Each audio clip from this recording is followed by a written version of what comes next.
very long. Is that in the it? chat. I got him.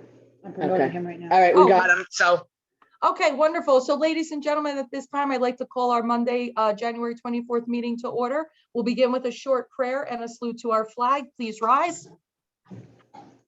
Almighty God, grant us the wisdom to make those decisions that are in the best interest of all of our residents. May the Heavenly Father of us all bless those who have given the ultimate sacrifice and service to our nation, and may He watch over and protect our servicemen and women now guarding the gates of freedom. Salute to our flag, please. I pledge allegiance To the flag of the United States of America and to the republic for which it stands, one nation, under God, indivisible, with liberty and justice for all. Statement of publication, please, Jessica. take notice that this regular meeting of the mayor and council being held this 24th day of January 2022 has been advertised and posted in accordance with Open Public Meetings Act, Chapter 231, Public Law 1975. Roll call, please. Councilpersons Conti, Here. June 4, Here. Mar, Here. Novak, Yeah. Anoha, He said here. No, thing. okay, but it's gonna have to be on audio. Roberts, Here. and our professionals, the business administrator, Present. CFO, Here. engineer, Here. attorney, Here. okay. Okay, thank you very much for that, Jess. At this time, I'll call for the approval of prior minutes. Is there a motion? Make a motion to approve prior minutes. Second. Roll call, please. Councilpersons Mar, Yes. Conti, Yes. June 4, Yes. Novak, Yes. Anoha, Here. Yes. Roberts. Yes. Okay, ladies and gentlemen, at this time, we have just our COVID-19 update, and I do have at least one comment to make prior to us going into executive session. I'm happy to report that as we're starting to see within the rest of the state, hopefully we've moved to the point now where the Omicron variant is beginning to wane just a bit, and our numbers, at least locally, are starting to come down a bit.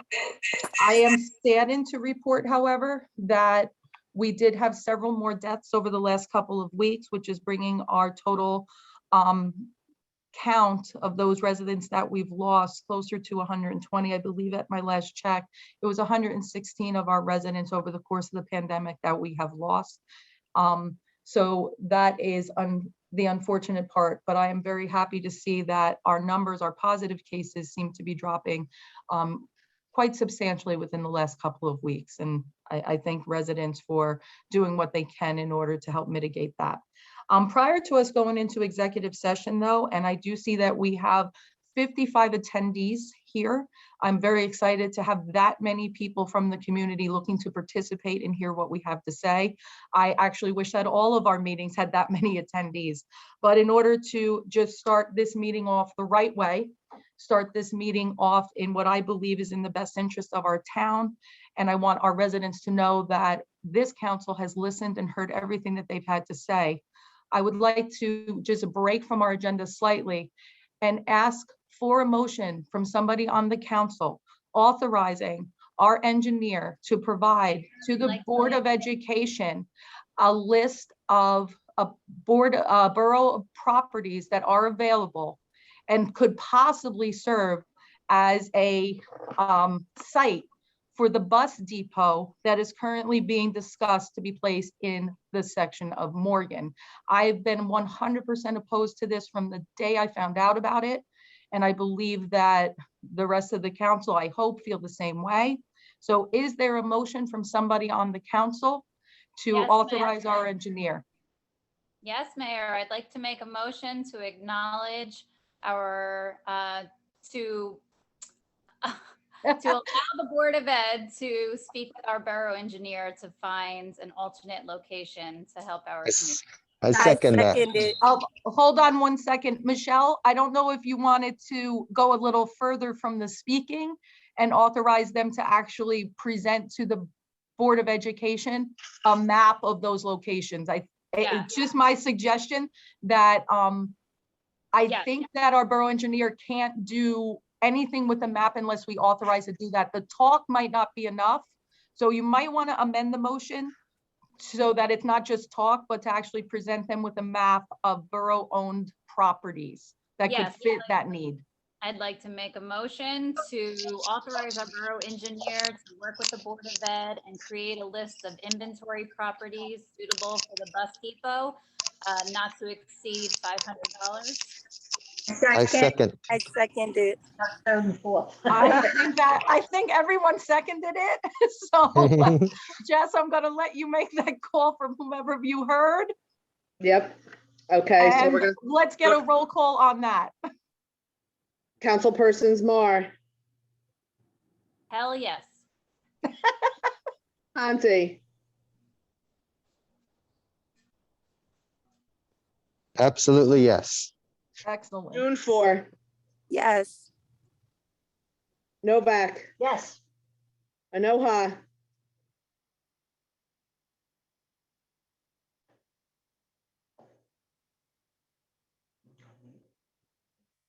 He says yes. He has it in the chat. I know it's I don't know if we can, Jess, is that yeah, is he's that gonna have to approved? be on, I'll take it this time, but he has to be on audio. Okay, And then Roberts. Yes. so from the bottom of my heart and louder in the back for everybody that's here, I wanted to start that meeting off right. And Councilwoman Mar, thank you. Also, I knew this was something you did not want to wait for either. So this Borough Council is doing whatever we can in order to help support and be there for Wayne's family and to be there for the residents of Morgan, but also for the rest of our community. Because we want to make sure that this decision that the Board of Education has to make will hopefully be made in the interest of all of our residents throughout the town. And I thank every single attendee. I see so many comments coming up. I did break from the agenda just slightly because I wanted you all to know that's how passionately we all felt about this issue. We are going to break for just about 10 minutes, Mr. Frankel and Mr. Dupont, for Yeah. a quick exec session. It's only going to be 5 to 10 minutes, Mayor. Oh, fabulous. And then we're going to come right back. We're going to proceed with our agenda, which thankfully is quite short today. And then we'll be able to open up to the public once that time comes. So for those people that are still on and for those people that do wish to speak, we're going to be quick so that way you can know that we care and that we want to hear everything you have to say. At this point, we need to move into our executive session. So Jessica or Mike, are you going to I read have it. that? You got Okay, it, Jess, Jess? go Okay, ahead. thanks, Jess. Whereas Section 8 of the Open Public Meetings Act, Chapter 231, Public Law 1975 permits the exclusion of the public from a meeting in certain circumstances. And whereas this public body is of the opinion that such circumstances presently exist, now therefore it be resolved by the Mayor and Borough Council, the Borough of Saraville, County of Middlesex, State of New Jersey as follows. The public portion of this meeting is hereby adjourned in order that the governing body may meet in closed private session for approximately 10 minutes to discuss the following matters: litigation, personnel. Following the conclusion of said closed session, the governing body shall reconvene the open portion of this public meeting to consider any other matters which may be properly brought before it at this time. The nature and content of the discussion which occurs in closed session shall be made public at such time as the need for non-disclosure no longer exists. This resolution shall take effect immediately. Can I have a motion, please? I move that just- we go into closed session. Second. Roll call, please. Councilpersons Roberts, Yes. Conti, Yes. Moore, Yes. Mar, Yes. Novak, Yes. Anoha. Are we actually moving? Oh, okay. I did not see Christian in the chat on this. Hopefully we'll be able to reconnect with him when we come back. So he has that little break in between to reconnect. Does anybody see Christian's response, or can we move to executive session anyway? We're gonna move, so everybody log into your closed session. Okay, so again, to the public, just give us a couple of moments for this, and then we will be right back. Hey, Jess, were we emailed the exec information? Yes. All right, I'll go find it. All right, you want me to email it quickly? Sure, Okay. thanks.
Okay.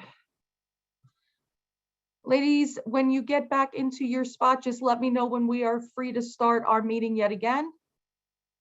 Yes, we have to wait for everybody to get back in. Okay, yes, I figured as much.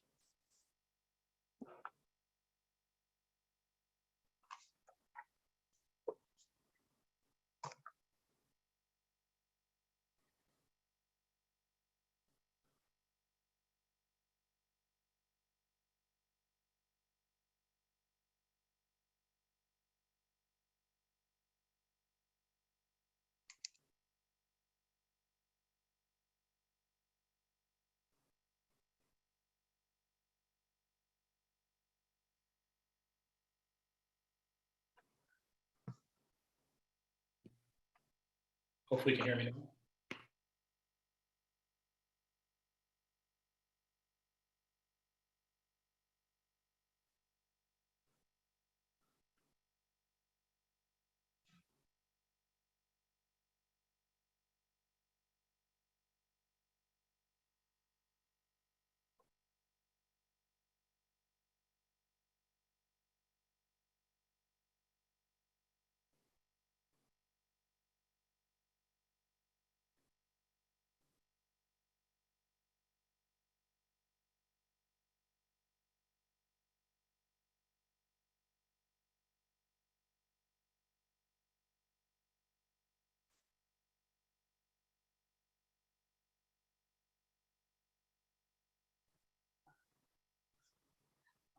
Ladies, how are we doing so far? Christian's on. 1 second, Vicky, one more. Okay, just checking.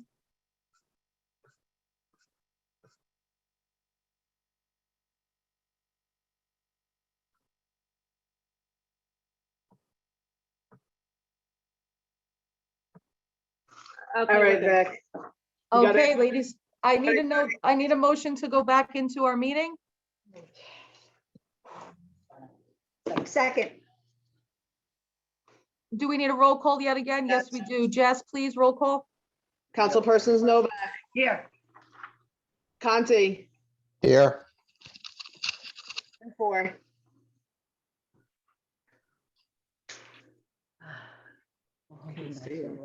I see, I see her, but I don't hear. Councilwoman June Fleur. Okay, there she. Anoha, Here. Roberts, Here. okay. Do you want to check on professionals or can we move forward? I'm here. No, I was doing, that was for the motion to reconvene. I know Oh, they okay, were thank you. here, but I took it as a yes. so. Okay, wonderful. Okay, so ladies and gentlemen, then at this point, we're going to move forward with the agenda as we stated. Thank you for your patience for those that are attendees that went a little bit longer than 10 minutes, but I blame that on technology sometimes because it takes us a while to get things moving. We're going to move right on to appointments because I see we have no public hearing on any ordinances. So I'm going to run through these, and if anybody has an objection, you can object at the conclusion of each section. So I'm going to start with the appointment of the Borough Engineer, David J. Samuel of CME Associates. Also a Labor Council, which is Clark and Abruzzi, McDermott, Mastro, and Murphy. Auditor, Wiss and Company. Municipal Judge, Mike Sika. No, Occupational Health. there was no judges up. I don't know why you have that here. Oh, I don't know why it's on here. So it is Sorry, here. I that's my didn't see. That's okay. So we just appointed him again. His term was not up, but he only gets to serve the term that he was in. What was he in, his second term? I don't know. I believe second year. So Yes. moving on then, Occupational Health Services, JFK Medical Wait a Center. minute, we're jumping around. Those don't have to be reappointed either. None of those. Are They you have to be sure? non-fair and open. Those they can't be. We didn't go out for RFPs for that. So we do not have to appoint them? We do as a non-fair and open. We don't spend enough for them to be considered an RFP. We didn't go out for them this year. For RFP, we didn't go out for a social media consultant either, because that has to be a non-fair and open as well. So because I'm looking on my appointment list, so I want to make sure that we're appointing who needs to be appointed. So I if, can put a resolution on for the next meeting as a non-fair and open, but we didn't go out for services. Okay, so you can do that. I mean, that's who was in there from last year. Yep. Special counsel on COA matters, that would need to be an appointment then, correct? Jeffrey Serenian and Associates? Yes. Okay, we already, I believe, appointed our public agency compliance officer at the last meeting, but I just Yes. wanted to make sure we did do that. And then obviously you said under the social media consultant, anthology media group, if that needs to be drafted as well, you can take care of that for me, because you just said that that didn't go out under RFP either. Who was the Labor Council? She left them, Robert Clark and all of those names. If you wanna do So Please. Somebody- do we, can I have a motion to accept those appointments?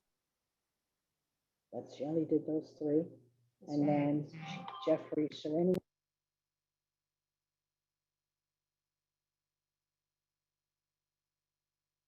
So I am going through the appointments on a very, very methodical process, a very slow and methodical process. So I wanted to make those appointments. And then obviously at our next meeting, I'll continue to go through that list and see what other appointments I would be ready for. Is there a chance you can repeat them? I'm sorry Yeah, to make you do that. sure. Of course. I'm All right, going thanks. from the top of the list. I'm gonna start with Borough Engineer. That's Dave Samuel, CME Associates.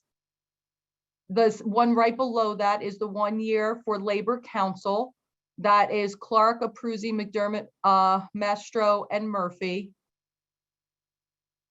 I have also the auditor, which is Wisson Company. So those three are all clumped together. We did not have to appoint the municipal judge. The ladies let us know that because Michael Sika is still serving in his 3-year appointment from last year. I slid down just a little bit further.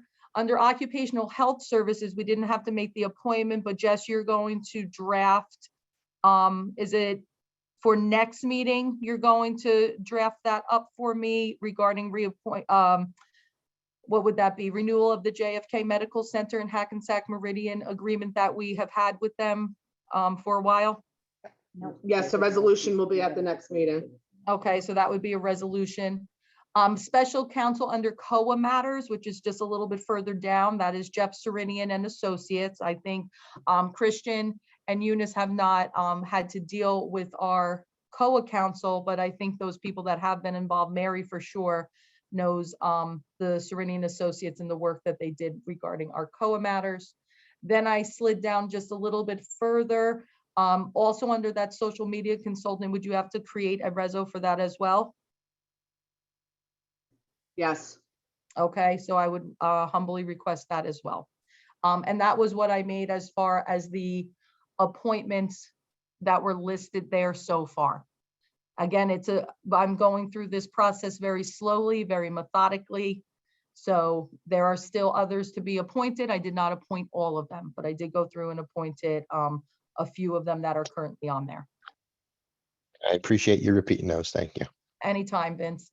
Do I have a motion for accepting those appointments? Motion to accept? Second. Roll call, please. Is that a roll call, Jess? Yes, roll call. Okay, thank you. Councilpersons Roberts. Yes. Conti. Yes. June 4. Yes. Mar. Yes. Novak. Yes. Anoha. Yes. Okay, that takes care of everyone, correct? Yes. Okay, I'm going to move over to the Board of Health then. I'm going to appoint Joseph Cabrera Senior to the vacancy for the 3-year membership term, 3-year member term. And I just want to make sure Where is that vacancy? Julia Greens. Oh, she. right, I have it listed as, let's see. Yes, Julia Greens, because we did not receive a letter of Yes. interest for her. Yes. So the- and there is still another vacancy there is, actually, no, I think that's the only vacancy. Put that Karen we have. Bailey in there. Yep. Yeah, that's right. We have Karen in there. So that would be the end of that That's filled. vacancies on the Board of Health. That would fill that committee. Moving on, let's look at Environmental Commission. I see that we received another, I'm very excited just for the attendees in place. We've received a lot of interest on our boards. I'd like to appoint Anthony Spasato to the 3-year member term, where Marie Rittenhouse was. She did not put in a letter at this point. So I'd like to appoint Anthony. Anthony. Yes, and we just want to make sure that Beverly Jones was filling on Alexandria Harris, was it? No. Whose was that going to be? Under the alternate? Alternate, yes. because Under she- the alternate one. So you have Because of Anthony her open Spasato for space. the, yes, because that's the open space. Beverly would need to be on there for the open space. So that would take care of that commission, I believe. Let's move down to Human Relations Commission. Let's see, I have a new application for Joan McCarthy. Is there space on that board, though? Hold on. I'm sorry, Mayor. Yes, I believe there's space on it because I resigned as being a voting member. That's correct. Let me know, Jess, when you're ready. Do you have everything? Okay. Yeah, so there was a vacancy. Okay. Actually works in the tax office. What's that? So under the Human Relations Commission, then Joan McCarthy would be able to take Eunice's place, as Eunice is now the liaison to that as a councilwoman. Correct. So that, look at how quick that went, Eunice. That is Mindy runs a wonderful, wonderful group and everyone there is great. Commission on Aging, I want to make sure that this is done appropriately, and I want to thank our director there for making sure that this was done correctly. 3-year member appointment, Donna Kutka, yeah, I always pronounce her name wrong. I worked for her for years. Also, Rosina Schmidt. And then when you look down, we have our new applications. You have Lorraine Gallus, Marianne Weber, Joseph Cabrera Sr., and Deborah Mombar. Below that, ladies, I see that we also have Bonnie Popowski, Don Montemuro, and Barbara J. Oswiski. Do they also need to be appointed at this point? Their letters came in. Did we make sure that all of those were okay? We No, might not have spaces for them. Right, so I'm just going to appoint those opening Lorraine Gallus, Marianne Weber, Joseph Cabrera Sr., and Deborah Mombar, because I know that they've already been checked to fill some of those spots. Our Commission on Aging requires some specificity. At this point, I will entertain a motion from the council to accept those appointments before we go on to the next set. Can I have a motion, please? To accept appointments. Second. And a roll call, please. Councilpersons Roberts. Yes. Conti, Yes. June 4, Yes. Mar, Yes. Novak, Yes. Anoha. Yes. Thank you, Jess. Let's move on to the Library Board of Trustees. The school superintendent's designee is Lorianne Dobrinsky. And then under the Shade Tree Commission, we have Michael Coleco. I hope I said that right. I probably did not. And there's quite a few vacancies, so that would serve under the, is that the 5-year alternate one? Oh, actually, Anne Marie Cole, yeah, Anne Marie Cole did not put in her letter. So she would be able to take that 5-year membership position. So we're putting Michael there? Yes, we didn't receive a letter from Anne, No. correct? So Correct. we'll place Michael in that 5-year. Or just, No, oh, so we, If you'd like to reach out to her, you can. I can hold off on we do that. have other vacant spots. I know, don't throw somebody off. We do. There's 2 alternate positions. There's an alternate 1, and then there's an alternate 2, both serving for the 5-year term. So Jess, I'm fine with holding off on that. If you want to check, if you want to. And we can check. Thank Just you. to make sure, and then we'll make those appointments if needed. So I'll hold on that appointment. Recreation Okay. Advisory Board, we have Bruce Diapolito, we have Robert Havens, and then we have Martin Biancamano and Michael Coleco. So he definitely is pointed to our Recreation Advisory Board. We'll just hold on that Shade Tree Commission. Okay. So you're gonna appoint him to one of the vacancies. Yes, one of the vacancies. Okay. On the next page, under this, looks like the Wait, hold Cerebral Alliance. Hold on. We have three, I'm sorry, did you see another? we have three 3-year members. There's vacancy spots. And we did Right. get, There's another application is yeah, what there's she's another saying. application. Oh, I didn't see it. I'm just working off of my most recent list. I think there's quite a few applications. I know that Nicole and Jess, you've been getting applications up until 20 minutes before our meeting. So if any additional are there, we can just So add them Wayne at the next Bieber, meeting. An application for the rec that we received today. Just put them, Wait, I don't have that on my list. Can we add that at the next meeting? I'll take a look and we'll add it for the next one. That's fine. That way I can keep my things together as well. Let's take a look on the next page. I'm looking at the SAFE appointment, the Cerebral Alliance Family Education Committee. New application. Vic. it Yes. just, we got an email today saying he was interested, and we do have 3 vacancies there, and we only filled one of them. Oh, I just didn't see it. That's all. I just happened to not see it. I don't have an issue with it. Yeah, if you don't mind, you know. Yeah, I mean, that's fine. he I actually didn't talked see it. to us about it while you were marching on Saturday, Vic. Oh, okay. That's fine. I have no problem with that. I just didn't see it. It wasn't on my list. I have no problem with it. Yeah, we just got an email this afternoon. Okay. Okay. I was responding to a lot of residents.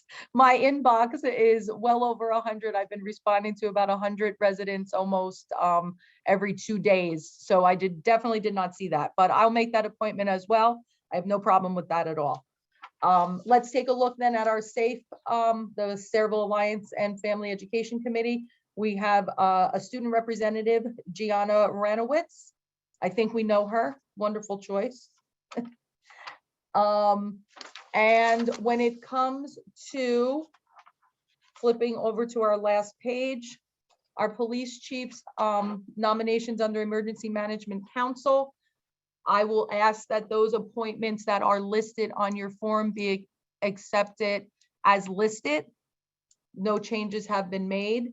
So at this point, I will entertain a motion to accept all appointments, including those under the Emergency Management Council. Move to accept all appointments. Second, Roll call, please. Councilpersons Roberts, Yes. Yes. Conti, June 4, Yes. Mar, Yes. Novak, yes. Anoha. Yes. Okay, ladies and gentlemen, at this point, we're going to move forward with our introduction of the following ordinance. Jess? Ordinance number 01-22, an ordinance amending and supplementing chapter 3 of the revised general ordinances of the Borough of Saraville to add section 13-18, emergency standby compensation. That goes to the Public Safety Committee, so I will ask for Councilwoman June 4th to introduce that, to make that motion. Thank you so much. And I move the ordinance to be approved on the first reading and advertised according to the law, and public hearings to be held on February 14, 2022. Second. Roll call, please. Councilpersons June 4, Yes. Conti, Yes. Mar, Yes. Novak, Yes. Anoha, Yes. Roberts. Yes. Okay, at this point, we're going to move forward with our consent agenda resolutions. I will open to the public at this point just for comment on consent agenda resolutions only. This is not the time for full open public meeting, so it's only for the things listed under our consent agenda resolutions. If anybody from the public wishes to speak, please press *9, and that will alert us that you would like to make comment in the public session. Just for those resolutions. If you're going to wait, if you wish to speak on the bus depot, that will come in another few moments. I don't see any hand raises here, but it's taking me a few minutes to scroll. No, I don't see any. Okay, so ladies and gentlemen, I'll entertain a motion to accept the consent agenda resolutions and close the public portion. Usually the council president. Usually Council President, I'm sorry, Council President Mar, I'm used to Kevin being so quick. He usually was able to do that before I even got the sentence out. No problem. I didn't want there to be communication questioning with you there in a person and then me at home. So no problem. Thanks. So repeat that, please. So we just need the motion to accept the consent agenda resolutions and close the public portion and accept consent agenda resolutions. I make a motion to close the public portion and approve the consent agenda resolution. Second. Is there a second? Yep, Did you hear me? yep, I got it. Second. And roll call, please. Councilpersons Mar, Yes. Hunty, Yes. Detour, Yes. Novak, Yes. Enoha, Yes. Roberts. Yes. At this time, we have one resolution to be read in full. I will turn that over to Jessica. Yep, resolution number 2022-17, whereas the following named persons have applied for the renewal of an auto record license under the existing ordinances covering their following locations for the year 2022. Julian's Garage, 919 Route 9, South Amboy. Al's Auto Body, 2070 Highway 35, South Amboy. Walter's Auto Body, 502 Raritan Street, Saraville. Economy Auto, Victory Bridge Plaza, South Amboy, Wayne's Auto Body, South Pine Ave, and 10th Street, South Amboy. Whereas the governing body has considered the applications and the same appear to be in conformity with the terms of the ordinances. And whereas it further appears that there are no present violations pending against said applicants, now therefore it be resolved that the said applications are hereby approved and granted for the year 2022, that upon receipt of the proper insurance coverage and satisfactory record inspection reports, the borough clerk is hereby authorized and directed to issue said licenses. Can I have a motion to accept the resolution as read? Open to the. Oh, I'm sorry.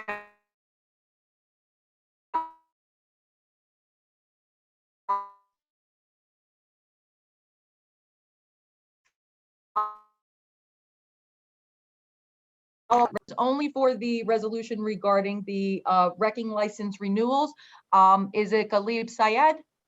You are in the public. Please just state your name and address for the record. It looks like he put his hand out, or did you allow? Yeah, he probably thought it was for the open public session. So at this point, I don't see anybody in the public that wishes to speak on that resolution. Can I please have a motion? Make a motion to close public portion and approve the resolution as read. Thank you very much, Council President. Second. Roll call, please. Councilpersons Mar, Yes. Conti, Yes. Detour, Yes. Novak, Yes. Enoha, Yes. Roberts. Yes. Okay, ladies and gentlemen, I will just double check with our attorney. Do we have anything for this agenda? Mr. Dupont? No, Mayor, we're all good. Wonderful. Thank you very much. And now at this time, we will open to the public for any and all comments. This includes the bus depot that's proposed by the Board of Education. I will ask, just because we have now 86 attendees, I'm excited about that. Please try and keep your comments to only 5 minutes. I will ask Mr. Frankel to please just set a little timer so that way we can hear that bell. I'm not good at keeping the time. I listen to what the residents have to say and I don't realize how long it is going. And I see lots of hands starting to go up already. I will start by asking Mr. Jeff Smith, please state your name and address for the record, and you are be in the public portion. Thank you, Mayor. My name's Jeff Smith. I live at 185 Grove Street in the Morgan section of town. First off, I would like to thank the mayor and the council president for passing that motion to start the meeting today. That is a great step forward.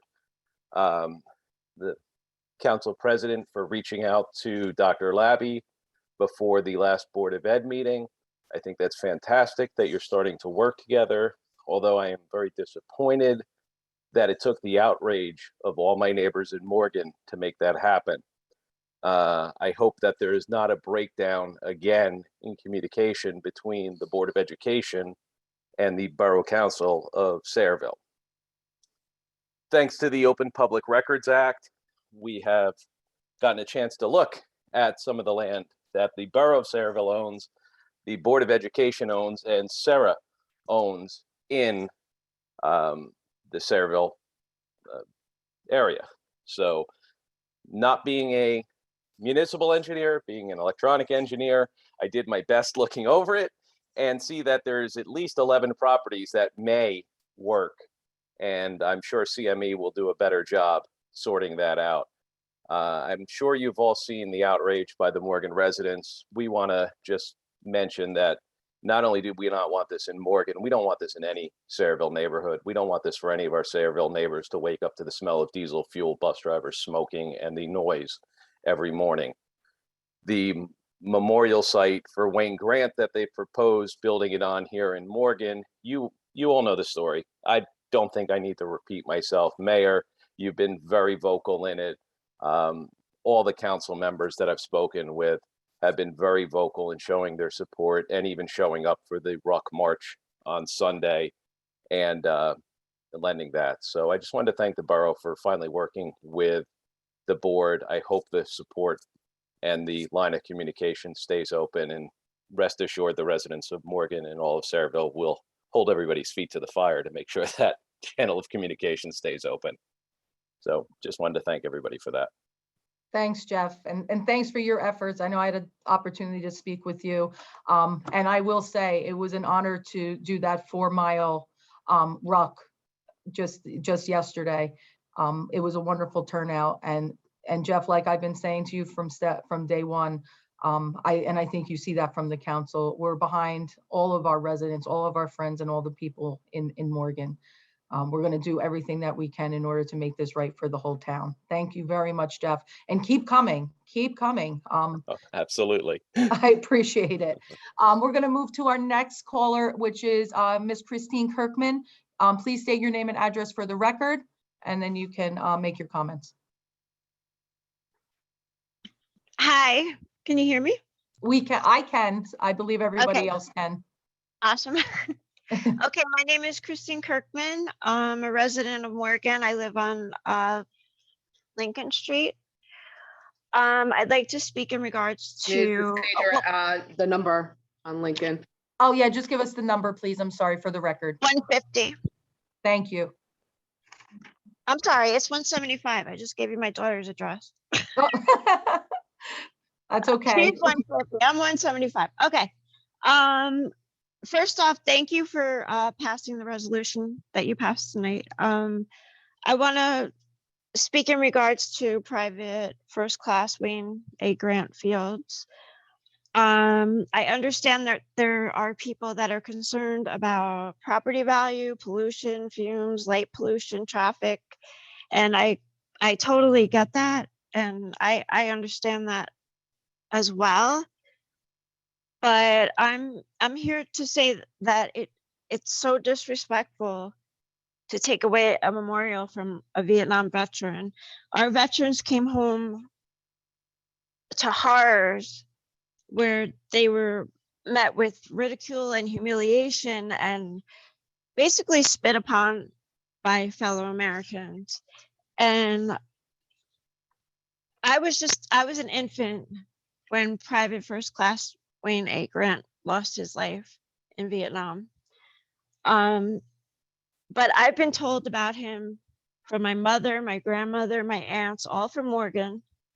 He was not honored not only by the military, but also by our town. And the memorial is in his neighborhood, right? And where he grew up, because I've heard the Board of Education saying, oh, they'll name the depot after him, but that's, the fields have been a place of joy and happiness for many, and we need to keep it there for our children, our grandchildren, so that we can remember him and his story, and we'll never forget. Our town won't forget, our neighborhood won't forget, and our country won't forget. And I would like to speak to the mayor. She stopped at our house and assured me that she was behind us 100%. I want to thank you so much for doing that. It really meant a lot to me, and I know that you're dedicated as well. And I hope and pray that this matter gets resolved with the Board of Education. Thank you so much for letting me Thank you. speak. Oh, thank you. It was such a pleasure to meet you. I actually stopped at Christine's house because she has the most beautiful signs that are directly across from the park. They are huge banners, and my entire family is from Morgan. Actually, the 150 Parker, I know that address well. That's where my grandma lived, and I'm so grateful that your family is there and loving every moment of that. And you are Yeah. 100% right. This is about so much more. The fields, yes, the environmental impact, we know that, but this is about PFC Wayne Grant's memory.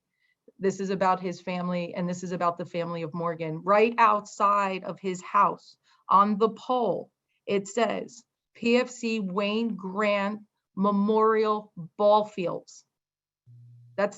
It says ball fields, and that's the way it should stay. And it was a pleasure meeting you. And Thank I'll be you. back. I'll be back. Thank Let's see. You're very welcome. And the council, you are preaching to the choir here. One of the reasons why I wanted to open the meeting with that resolution right away was because I wanted you guys all to know that we're behind you. We're going to do everything that we possibly can. At the end of the day, yes, it's the Board of Education's decision. We don't have the ability as the borough to stop what the Board of Education decides. I'm hopeful, though, that with us working together, there is going to be a resolution and a site that is appropriate. And I'm so grateful that the people of Morgan don't just look at it as an issue within that section of our town, but we don't want this in any part of our town for other neighborhoods to have to face and fight. We're in this together. That's what's beautiful about this town. Taylor, I'm going to go to you. So please state your name and address for the record, and then you can speak on behalf of your issue. Hi, sure. Taylor Bernowski. Oh, you went on mute for a second, Taylor. Just unmute yourself. There we go. Okay. Taylor Bernowski, 71 Pulaski Avenue. Go ahead, Taylor. I just wanted to follow up on comments that I made at the November meeting with Mr. Frankel and Mr. Conti to see if there was any update on air purifiers in the senior center, and also with the permit parking signs on Pine Tree in Laurel Park. Thank you, Taylor. Gentlemen, do we have any additional updates for Taylor? The only update I have on the air purifiers is I believe 5 or 6 have been ordered and they've been back ordered. And I don't think they have arrived yet. And as soon as they arrive, they'll be placed in the senior center. All right, Very and I will say that I had spoken with Sergeant Braille about the signs a while ago. He did not know why they were removed, but did say he can work on having them replaced. Although he was saying enforcement is not something that they wouldn't enforce the signage. However, he can work to have the signs replaced and restored. So I don't know where we left off with that. I thought that was a done deal at the time when we discussed it, because we all had no issues with it. But I will send him a note and ensure that he works with the town to get those signs replaced. Hey, Dan, we have the ability to make signs in-house. Is that correct? No, we do not. We don't. Dan, oh, thank you, Mary. I didn't know if we did. Dan, can you please turn around and get me an ETA on those signs? At this point, we've already discussed it. I would expect that the signs would be up by the next council meeting at the latest. Dan, can you make sure that occurs? I will, yes. All right, so by next council meeting, then I want to make sure that when Taylor calls in, that she can turn around and say, thank you for the beautiful signs that have once again been placed back at Pine Tree. I understand that we won't be making that a priority of enforcement, but signs do have a tendency to enforce themselves in those circumstances. So make sure that we need to make sure that that happens. Taylor, thank you. Great, thank you. I appreciate I look that. forward to thanking you at the next meeting. That's it. At this point, it just needs to happen. So I expect to see those signs by the latest at our next council meeting. I would hope within a couple of days. Let's move on to our next. Mrs. Smith, That is what came up, so you have me thinking about pie right now. Please state your name and address for the record. Hi, this is Heather Smith, 185 Grove Street. I'm going to actually do something a little bit different. My neighbor, Mike Klein, and his daughter Marissa actually started a petition, and they are unable to be here tonight. And they asked me to present the petition to the borough council and to you, Mayor. And they also gave me background to read. So I'm going to read it verbatim. Please understand that this is from Mike and his daughter Marissa. 1 week ago, when my daughter Marissa heard the baseball fields in the Morgan section may be destroyed for a bus depot, she started an online petition to save them. To date, it has 1,237 signatures. These are current and former Sayreville residents who have fond memories of these fields and who understand the value of open space and fresh air for children like her and her younger brother Easton, who is 7. He's been playing baseball there since he was 4, and I've been coaching just as long. My daughter has been to every practice and game, making friends of her own there. We love these fields and have created amazing memories. We also believe strongly in our military, and my daughter appreciates the sacrifices too many have made. We've spent time at the Tomb of the Unknown Soldier and visited Arlington National Cemetery. Her great-grandfathers fought in World War II. One was at Normandy. We've learned to honor and respect our military heroes, Wayne A. Grant included. To her, removing the fields is dishonoring him and his family's sacrifice. The petition she started not only has more than 1,200 signatures, but also many comments. In addition to the reasons I just described, she understands many residents do not want the noise and pollution that a bus depot would bring near their homes. Traffic in the area would be much worse too and hurt the neighborhood, including the value of people's homes. She understands that many people move to this area because of the small community feel and these fields for their children to play. Especially now, during the pandemic, she believes we need outdoor recreation more than ever. While she's only been in this fight for a week, she's learned a lot about what a few voices can do to help make change. She watched the entire recent school board meeting and heard people speak out in the same way she wanted to with this petition. Thank you so much. Thank you, Heather. And let me say, I'm proud to say that I am already one of the 1,237 individuals that signed that petition, along with many of my family, including my husband. I'm so proud of Marissa for having that drive to want to protect that part of her town. And I thank her, and I thank her young brother, who's going to enjoy hopefully those fields for years and years to come, like I did. And let's keep it going. So I'm certain that many of our council people already have signed, and if they haven't, I hope that they do. And let's keep that going. 1,237 signatures. What a testament to this young lady's work, words, sentiment, and again, to our town. Thank you, Heather. We're going to move on now to another caller that is calling in from telephone number, last 4 digits, 1482. Please state your name and address for the record. I see you're on mute right now, so you just need to unmute yourself so we can hear you. Good evening, Mayor and Council and professionals. It's Karen Biebert, 9 Burlington Road, Portland, New Jersey. Just an observation. I had turned on our cable channel 15 to watch the meeting from the past meeting on Sunday. And I noticed that the meetings are cut off after an hour and 45 minutes on TV. So participants who may not have access to computers or don't want to be in person or just prefer to watch it on TV are not able to watch the full entire meeting if it goes longer than it seems an hour and 45 minutes. Tonight may be another example of that. Since we have that space on TV and that opportunity to share the knowledge in yet another venue besides computers and hopefully in person soon, and Zoom. I was wondering if, because from what I understand from listening to meetings pretty regularly for the last 2 years, that there's one person that does this technology. And I know that we used to have a technology board, and I was wondering if that might be something that the mayor would consider reinstituting again, perhaps even to guide and assist the one person doing it, if that's the case. Possibly they could be of even assistance to develop or facilitate the hybrid format, which you had talked about, and I know a lot of people were hoping to have. So that was the one point I would like to bring up. I have one other thing, but I just would like to know your thoughts on that, please.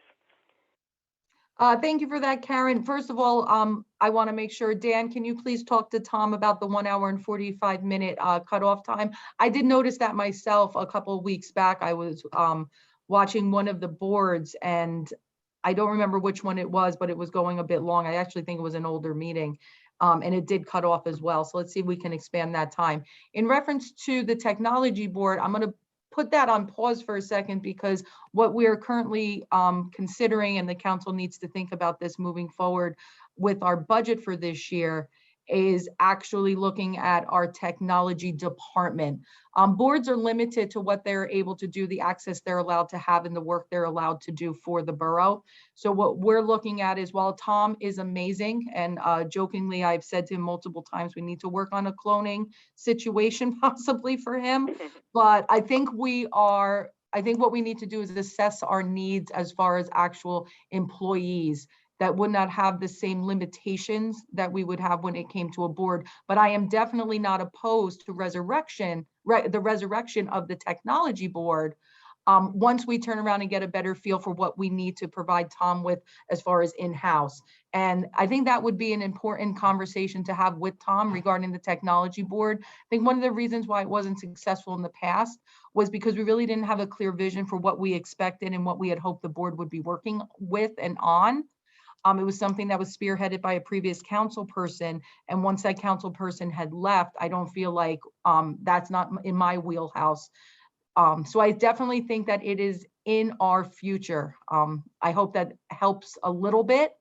Definitely not opposed to the technology board, but I would really like to rely on our technology director and hopefully employees that we're able to put into our budget moving forward. Yeah, technology is such a fast-moving Oh my area. gosh. Perhaps just, more roundabout, besides increasing the staff for that. Perhaps, again, the board itself, maybe to, again, help guide, advise, or just bring input in from the residents, as I'm attempting, as I was attempting to do now.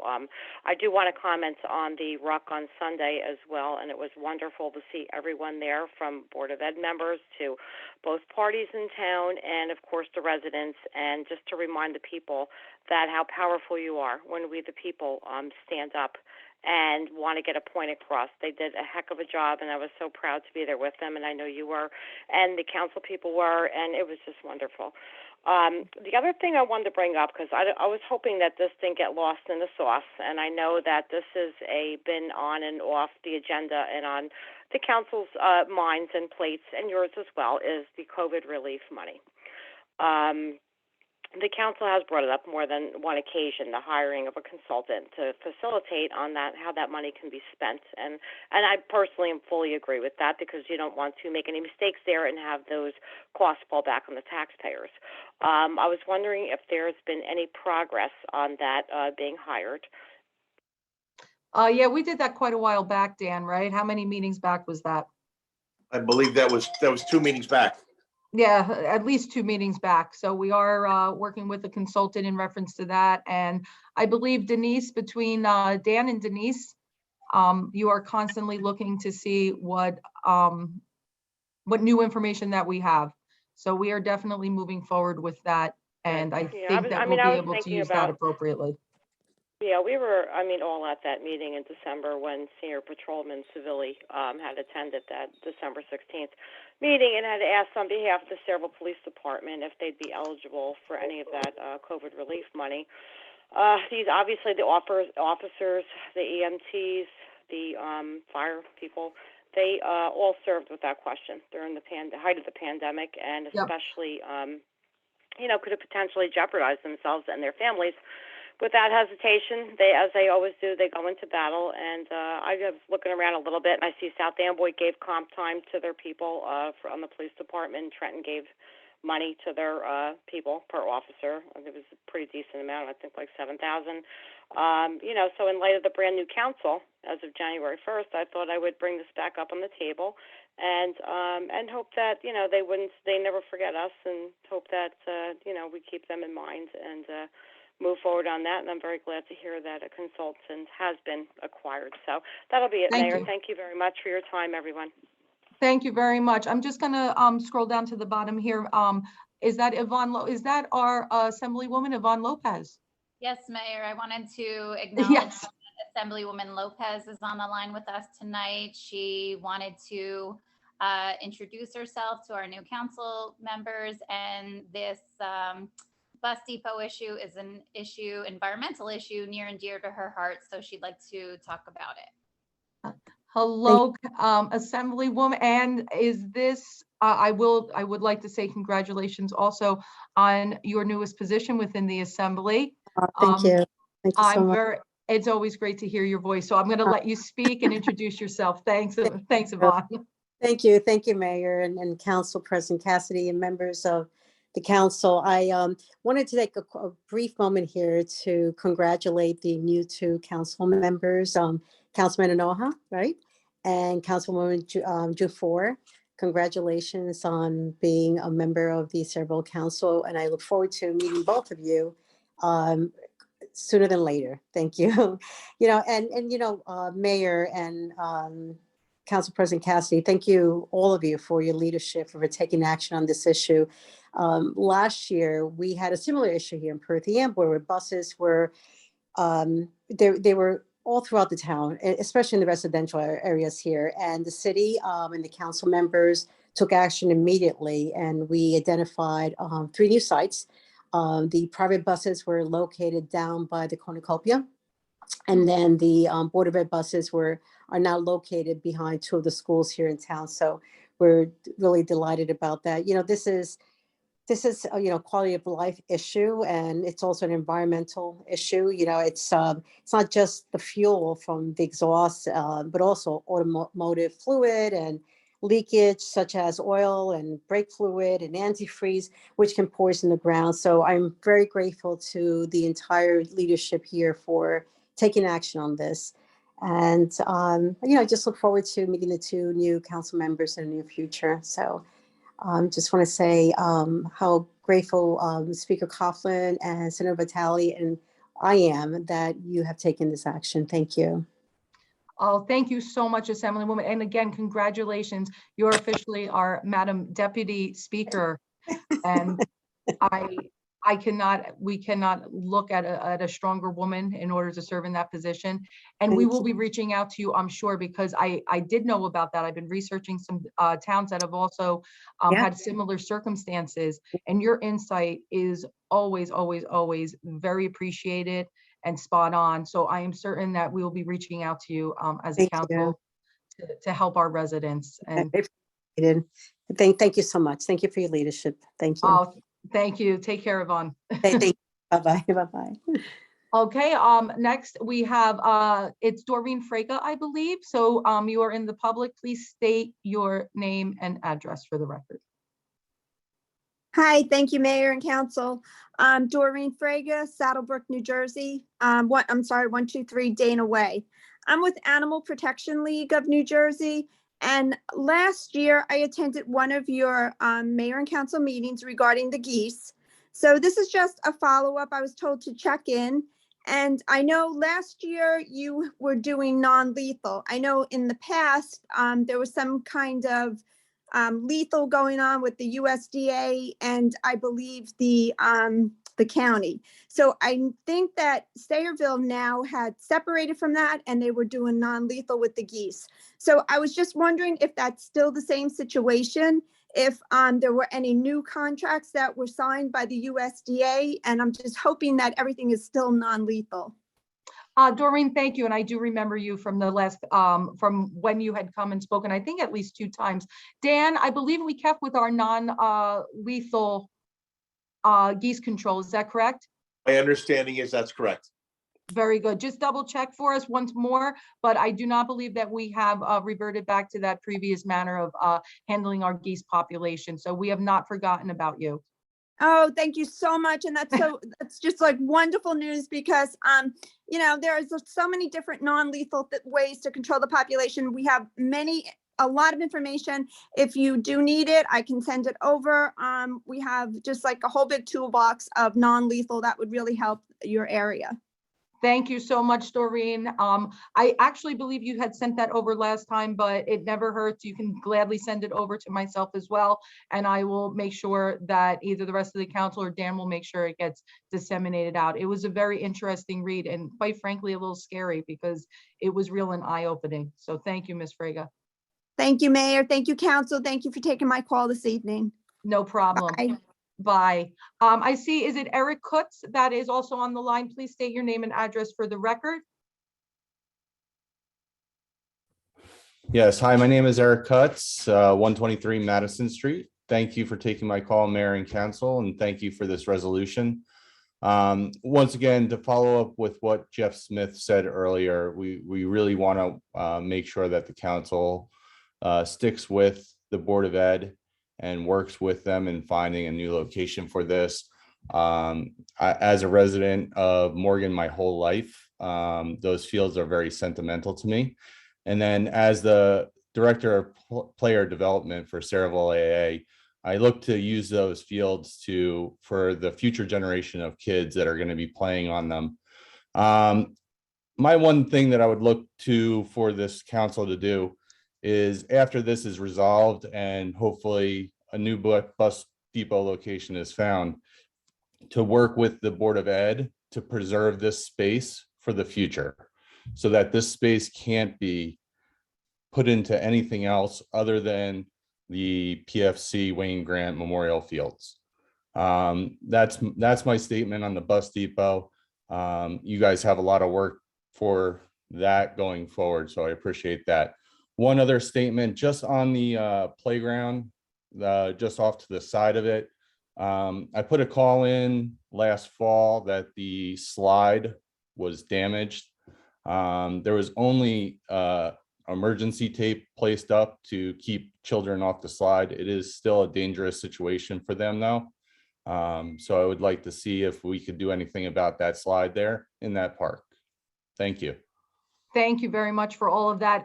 Dan, actually, we maintain that park, correct? That's ours.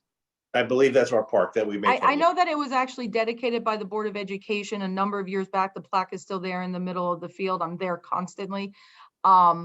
But yes, it was damaged. The actual middle part of the plastic long slide on the left literally sunk in. So I don't know. I'm sure that our Parks Department is aware of it. So just get a little ETA on it from a safety perspective. I know they wrapped up, but little kids are on there all the time. And big kids are on there all the time too. So the sooner we can have that fixed, the better. So I'm certain that the guys are looking into it. Might be just difficult to turn around and replace at this time. Everything seems to be slowed up. But Mayor, if I may, since there's 93 people online, I'd like to remind everyone of the awesome service we have on Saraville.com called Service Requests, where you can complete an online complaint or concern. And they all get addressed in a timely fashion. And I will also relay the message. yes, thank you. Michelle, do you remember us getting that off the ground? What was that, 2 years ago? That was awesome. You did a great job with that. Very well done. Anthony Sposato, name and address for the record, please.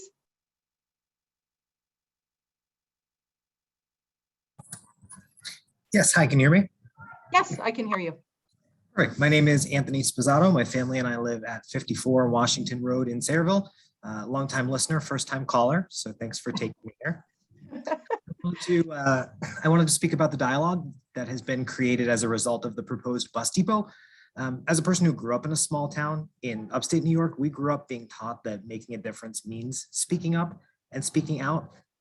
It's really easy to complain on Facebook, but it's harder by far to stand up for what you believe in when it counts, and in a way that counts. So the proposed bus depot has done something really wonderful for our town. It has created an opportunity for dialogue. It's empowering people to talk about issues that are important to us. So I wanted to take the opportunity to thank our Borough Council and our mayor for their leadership on this issue, including tonight's resolution. But beyond taking a vote, for taking the time to make sure that the residents of Sayreville know that we have opportunities to be heard and that composing our thoughts in clear and concise ways and not just screaming into the void of social media can actually result in real change that affects families like ours. So not only will I have a field to take my son Gabe to, but a story to tell him about the man that that field is named after.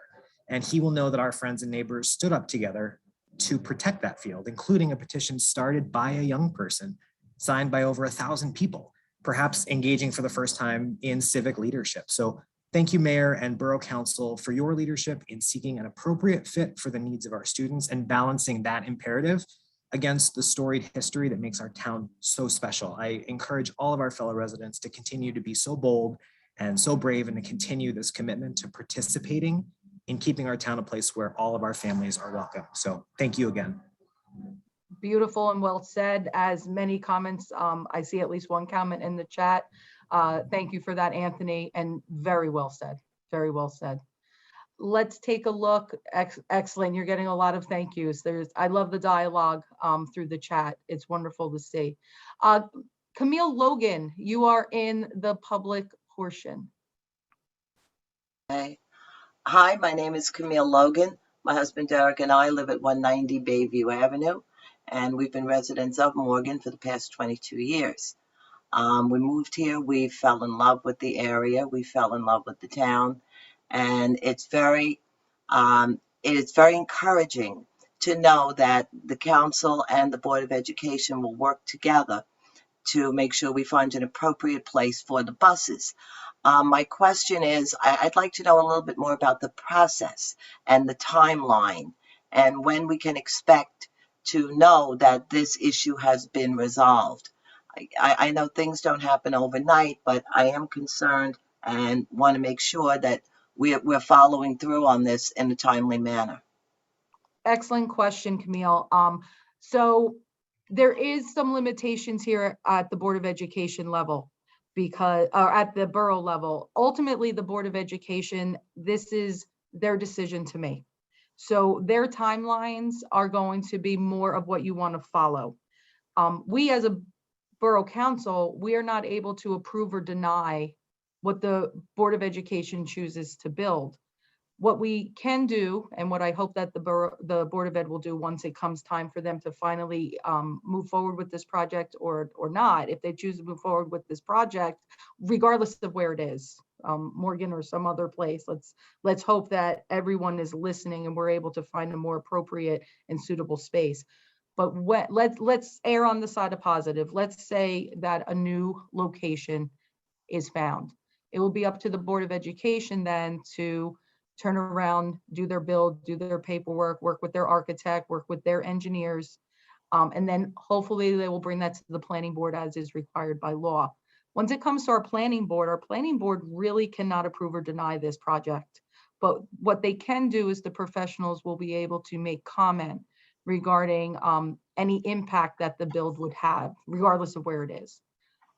That goes back to the Board of Education, and then the Board of Education really needs to make their decisions and continue with their process. So what is it that we can do? The first thing that you saw us do at the start of this meeting was we have put in place a resolution to enable our engineer, Jay Cornell, who ironically is also the engineer on record for the Board of Education, to come up at least with a map of identified locations that are owned by the Board of Education that may serve as an alternate space. And it will be up to the Board of Education then to also vet those out for whatever their project and their plan is. I will defer very quickly over to Jay Cornell, our engineer, because you might be able to shed even more light. That is my understanding of the process. Jay, can you add or enlighten us more? Mayor, no, I think you're correct. We're going to go through and provide a list of properties. We're going to review borough properties, Board of Education properties, and also Sarah properties to see if there are any more we feel are more appropriate for the location of the bus terminal. And we'll go through and provide that information to the Mayor and Council as well as the Board of Education for further review. Jay, thank you for that. Can I ask you one more? I know that Assemblywoman Lopez, I believe, is off the call now, but perhaps it's possible to also include if there are any county properties. I know Assemblywoman Lopez, this is an issue near and dear to her heart, and I would like to think that the county would also like to assist in any way that they can. So reach out to them also as you prepare those potential sites that are available, and see if any county properties also exist within our town. We can do that as well, yes. Thank you very much. I just think the more options available, the better chance we have at getting this done. So Ms. Logan, I wish I could give you a better idea of a timeline, but as you can see, I think we're in the first phase of it. What I'm going to say to you is, do not for 1 minute stop paying attention. Right. Do not for 1 minute stop looking at agendas, Board of Ed agendas, our agendas. I will tell you this, you have my word. If this comes before us as a council in any way, shape, or form, if there's anything that's being handled through our side, you're going to know about it, because we want the residents here, we want the public here, we want to hear what you have to say. Yes. My name is Derek Logan. Camille's my wife. Okay. We've lived here for 20-something years. We moved here from Brooklyn for a better life. And we live right on Bayview Avenue, 190 Bayview Avenue. So if they build this depot there, they make a left and they're right on our street. And our street is only one street, it's only 1 block long. So yeah, I know. I grew up in Morgan. My whole family's from there. I know right where you are. So then you probably know the DePaulo house, and that's the house that we live in. We're the second owners of the DePaulo house. And, we have some real concerns about that. We're a real estate family. Camille and I are both in real estate. My son is in real estate. My sister's in real estate, and we all work together. And one of the things that we realize is that our values on Bayview Avenue will be the first affected. Absolutely, 100%. Absolutely, you are definitely preaching to the choir here. I'm glad that all of us unanimously, 100% here, without hesitation. I know as soon as I heard about this was what are you thinking? But we are going to use our engineer to turn around and give that Board of Education what they asked for. They asked to see what properties exist within the town. And hopefully they're going to be able to look, assess those properties. I don't know what exactly their plans are and what is in their minds as far as this build and what they were looking to put. I haven't seen any plans. I don't think the council has. I don't know if they have any. But I hope to God at this point, they asked, they're going to receive. And let's continue to make sure that they understand that Morgan is not the right place, and no other section of our town should have to go through this. There's got to be a way to do it right. And they have to do environmental studies. What about that?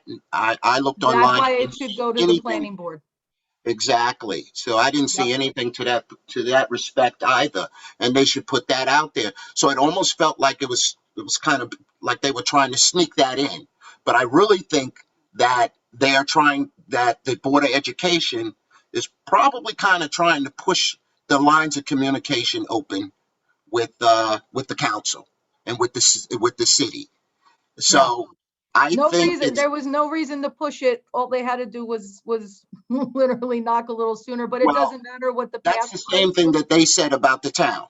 That's exactly what they said about the town of Saraville. So now that we've woken everybody up, we feel that, and we hope that you would take it from there and kind of open those lines of communication up and start talking with each other. And I'm sure they understand that you can't have 100 buses make a left on Bayview Avenue. I'm sure they understand that. We all understand that. So that's one thing. And also, with private first class, Wayne Grant's memorial, that's really, really, really disrespectful. I remember my grandchildren will take them to the park. And I remember my grandchild, when she was really, really young, asked about the memorial She asked who he was and what the story was. and what It's an important part of our local history. Absolutely. Absolutely. 100%. My family's lucky because we know the Grant family. But that doesn't, but the young people need to know the story, because that's the only way you keep his memory alive. You are right now, I hope you feel at least reassured in knowing that we are going to do everything possible to make sure that this is rectified and fixed. And I think we're on our first step, and I have faith 100% in CME, in Jay, in Dave Samuels, that they're going to provide the Board of Education with what they need to make the right decision for our town. And I'm hopeful that the Board of Ed is going to then bring whatever their plans are to the planning board, because that's where our professionals can review all of those impacts. All of those impacts. And it gives you, the residents, another opportunity to come forward and to speak again. But I did learn a lot about municipal government in reference to what the planning board has the ability to approve and deny when it comes to Board of Ed builds. It's a very unique situation. So I implore you all again, pay attention to our meetings, pay attention to their meetings. And we are going to make this work. We have to. Thank you very much. Thank you very much. That's what we are. Thank you for calling in and for keeping everybody accountable. I am going to call on, it looks like, I know I'm going to say this wrong, and he is amazing, Robert Boutiette, and he has the absolute best microphone voice without a microphone, and it was a pleasure to march with you just the other day, just yesterday. Robert? Yeah, thank you for that. And thank you, Mayor and Council, for actually passing our resolution tonight. And a little advice, if you want to dedicate a field in honor of a combat veteran, you got to mean it, especially in perpetuity. So let's keep this going. Like we talked about yesterday, I hope you enjoyed the ruck, and I hope you learned a little bit about why we do it and what it means to our veteran community. I'm still feeling the ruck. I'm still feeling it this morning.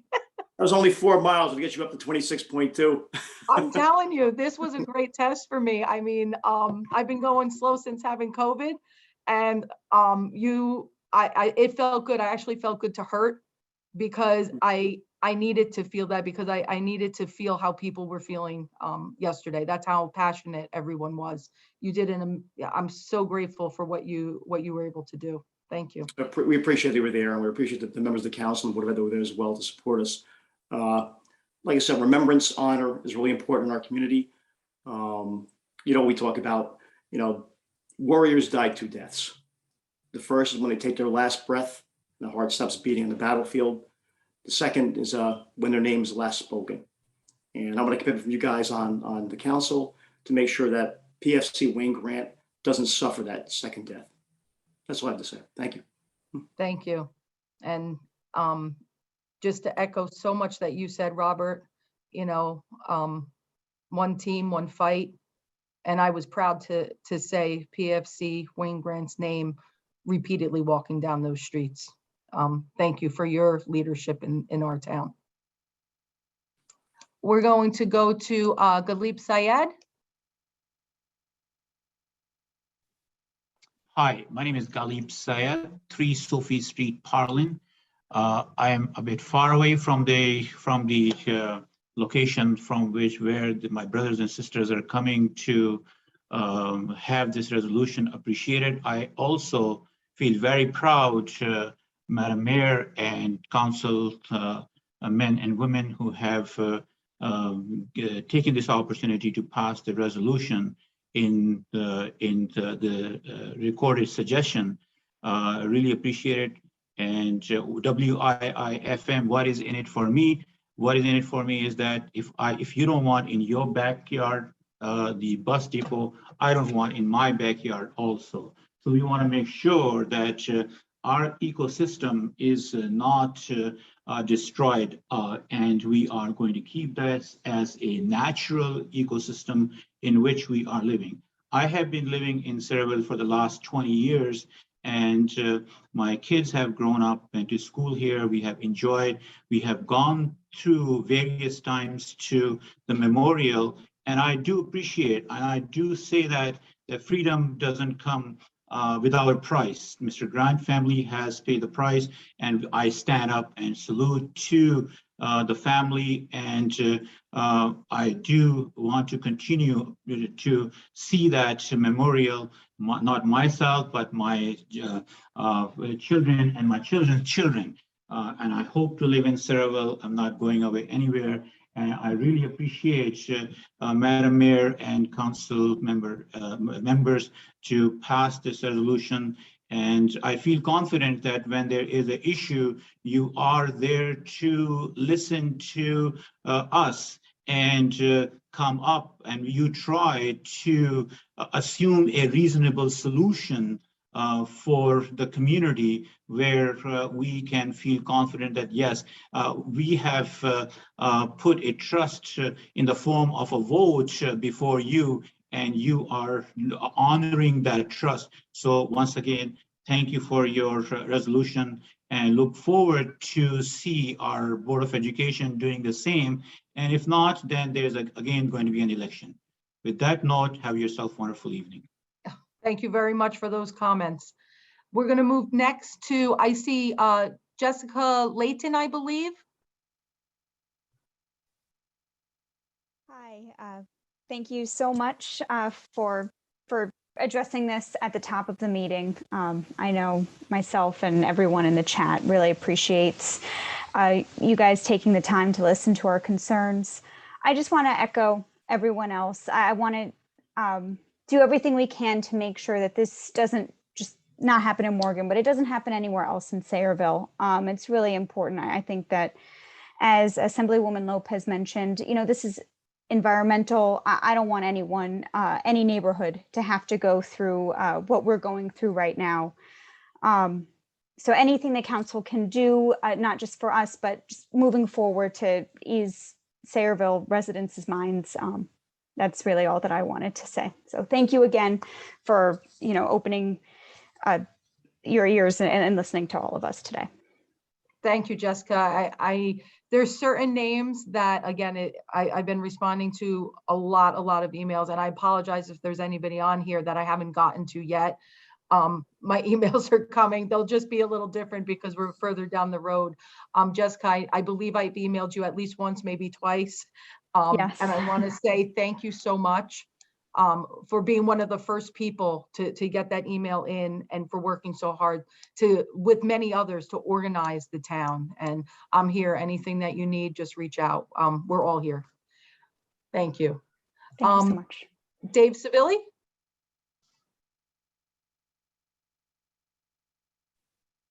Can you hear me, Vicki? I can hear you, Dave. You're good. Dave Civilli, Sayreville PBA president and Sayreville resident. I had two things, if that's okay, Mayor. Of course. Okay, one was I just came to the other day and found out we haven't sworn any police officers since 2018. I'm grateful you told me about that, Dave. I mean, so yes, continue. I'm sorry. Go ahead. Yeah, no, I know. I just would, you know, we had guys graduate academy June 7th in 2019. And from now, we just had two guys graduate. I would just like, if we can have a special meeting, if we're not going to go open soon for these guys. I feel bad for them and their families. It's an important day. My recommendation, Dave, I did email, actually, I called Dan about that. And I said it was to bring it up to Jess also to make sure that she'd be available. I don't know how the rest of the council feels, but this is a huge day. I know Michelle knows, I know Mary knows. My personal opinion, Dave, I would like to do a special meeting since we have so many officers. We have 10 officers, I believe. It might be 13 now. It might be 13. So I definitely think a special meeting is in order. I don't know how the rest of the council feels, but with our numbers going down, I think we might consider opening up our buildings again, maybe for February. Okay. We can talk about that, but I definitely would like to have a special meeting so that way family members and the public obviously as well. I would also love to be able to move forward with a virtual option because this is wonderful to have almost 100 attendees in a meeting. We don't get that in council chambers. And I want to keep everybody safe too, for people that don't feel comfortable coming in person. I don't like having the either or. And Dave, I think it would be really great if we could hold a special meeting that we'd be able to do for our officers for that swearing in, to be able to offer that in person and virtual for our residents, and just be proud and let a lot of people participate in that. Dan, were you able to, or Jess, were you able to take a look at some dates? Does anyone from the council object to a special meeting? I feel like February is awfully far away, but Dave, if you want, Vic, what? We don't have to have a special meeting. We'll just do a ceremonial thing and have them come in. Oh, so we could do, I mean, even, listen, the February 14th meeting is one thing, but this is big, and I feel like it deserves its own agenda. That's just my feeling. It's just, I don't want to just see it as a presentation. I want our officers to understand that we're willing to make this day for them. I just went to the state police graduation. I had a family member graduate, and they live streamed it for the family that couldn't attend. I would love that. Again, we're getting into technology stuff. So if the Borough Council doesn't mind, does anybody opposed to Dave, Jessica, and Dan working on a date and letting us know what that date will be, so that we can all celebrate the swearing in ceremony and welcome our new officers into the town appropriately? I would love all of those things, Dave. Anyone object to that? Mayor, yes, it doesn't really have to be a meeting. We won't be conducting any business, but it that's could fine. be on a Ceremony, separate whatever night for you a ceremony. Yeah, whatever you want to call it, however you want to do it. We don't have to call it a special meeting. We don't have to call for a special meeting. We can do a ceremony. I just want a date that we can do this. That's all. And I think Dan was in contact with the chief to get me some dates. I have spoken to the chief, and he's supposed to get back to me with a couple of dates that we could propose. I think for everybody's schedule, Monday seemed to be a good day, so maybe the off day of the council meeting might be a good day, except in February, we do have President's Day, which people are probably on vacation. So we work with what the chief gives us too. It might be as early as the first week of February, but we'll do our best to go around all the council members' schedules to make sure that we can arrange this. That sounds great. Dave, does that sound good to you? That sounds wonderful. Thank you again for reaching out to me, Dave. I did not even realize that. I did not either. Yes. So it's good. It's going to be a great opportunity for everybody to see. And let's work on that as far as live streaming it. That would be wonderful. Dave, you said you had 2 questions. So what was your second? The second one was the hazard pay. Like Okay. I said, I wrote a letter over summer. We talked about it November 22nd, and we approved the motion. You were going to meet with, I think it was Del Duca was the name of the company that was coming in. Dan, is that who we're dealing with? I believe you're correct, Dave. Something like that. Yep. Wonderful. Have we met with him, and have we come up to a decision yet on it? The council's going to have to discuss the hazard pay.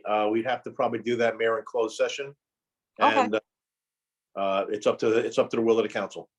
Okay, so you were able to communicate with them at least, so that way we know what we can and can't do. But Yes. we'll talk, and you'll update us then on exec session with that. That would be fine. Yes. Yeah, that's great then. So we can turn around and plan for an executive session on that. I don't know, Dave. I think we might be 2 for 2 at least with your questions. No, well, I'll call it a day right there. I was just gonna say, I don't know if I'd want to push for 3, Dave. No. I'd stick as a winner. I'll walk away with a win. Thank you. You got it, Dave. Thank you. Bye-bye. Jim, take care. Dave, let's see, one more left. Jim Robinson. Thank you very much, Mayor, and congratulations to everybody. I think that was a great first step today with the bus terminal. Mayor, I sent an email to you and to Tony Esposito and to Dr. Labby and to Councilman Anoha with the statute that requires that projects like this go before the planning board before any money is spent. And so that the board and the public can comment on the traffic, the environmental, the aesthetic, the land use, the impact on surrounding neighborhoods, the zoning and conformance with the master plan and things like that, which are different items than what the Board of Ed would focus on. And Dr. Labby responded to me. I know that you responded to my email immediately. In fact, we had a couple conversations about this and what that law requires. Councilman Anoha, I copied you on the email. I didn't hear from you. I'm thinking that perhaps you didn't get it because maybe your account wasn't set up or something. But at some point after my questions, I'd like to hear your thought on that. And just so that everybody knows, the law requires that. It's called a capital review, and the law requires it. And with the previous mayor and a previous planning board chairman, that was never done. And we really need to get back to complying with the law on that. You know, the whole COA mess that cost us millions of dollars that we spent to get out of it, and the requirement that we're going to have to build a few thousand apartments came about because that mayor and that planning board chairman ignored the law and even a judge's order about affordable housing. And that's why we were sued.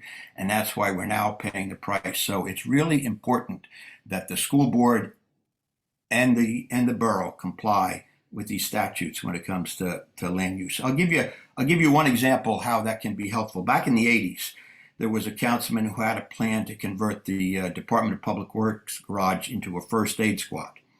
And the planning board wrote them a letter and said, you have to come before us with the plans. And they did. I was the chairman of the planning board at the time.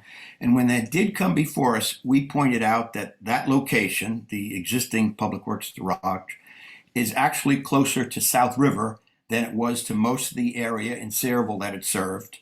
And we questioned the wisdom of a facility next to the very busy War Memorial Park where volunteers would be rushing in to respond to a call and an ambulance would be quickly leaving.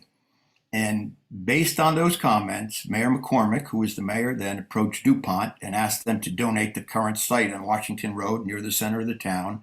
And it's worked out very well as a result of the suggestions that were made at the planning board. And by the way, I would mention that there might even be some property available in that DuPont area that you would consider. I took the time over the weekend to look at a lot of property that the borough owns, property that the Board of Education owns, property that Sarah owns, and property that the county owns. And, you know, Sarah has 24 different parcels. Some of them are very valuable from an economic standpoint, such as the ones on Route 34. Some are in a residential area, so they wouldn't work. But they also have some property on Sayreville Boulevard near the Cogen facility. The MCUA in the county have some property near the Fire Academy, and I think they might be able to play a role. I made that suggestion. Mr. Polando responded to me, and he said he would bring that up at Thursday's meeting, and I hope he will. And it sounds like the engineer is already prepared to look at some Sarah property. It's not really that extensive a job. It took me about an hour to find all of those properties that are held by public entities. And we all know CME is the engineer for the borough, for Sarah, for the planning board, and for the Board of Education. And they were also involved with the rezoning and the approval of the mega warehouses on Cheesequake Road.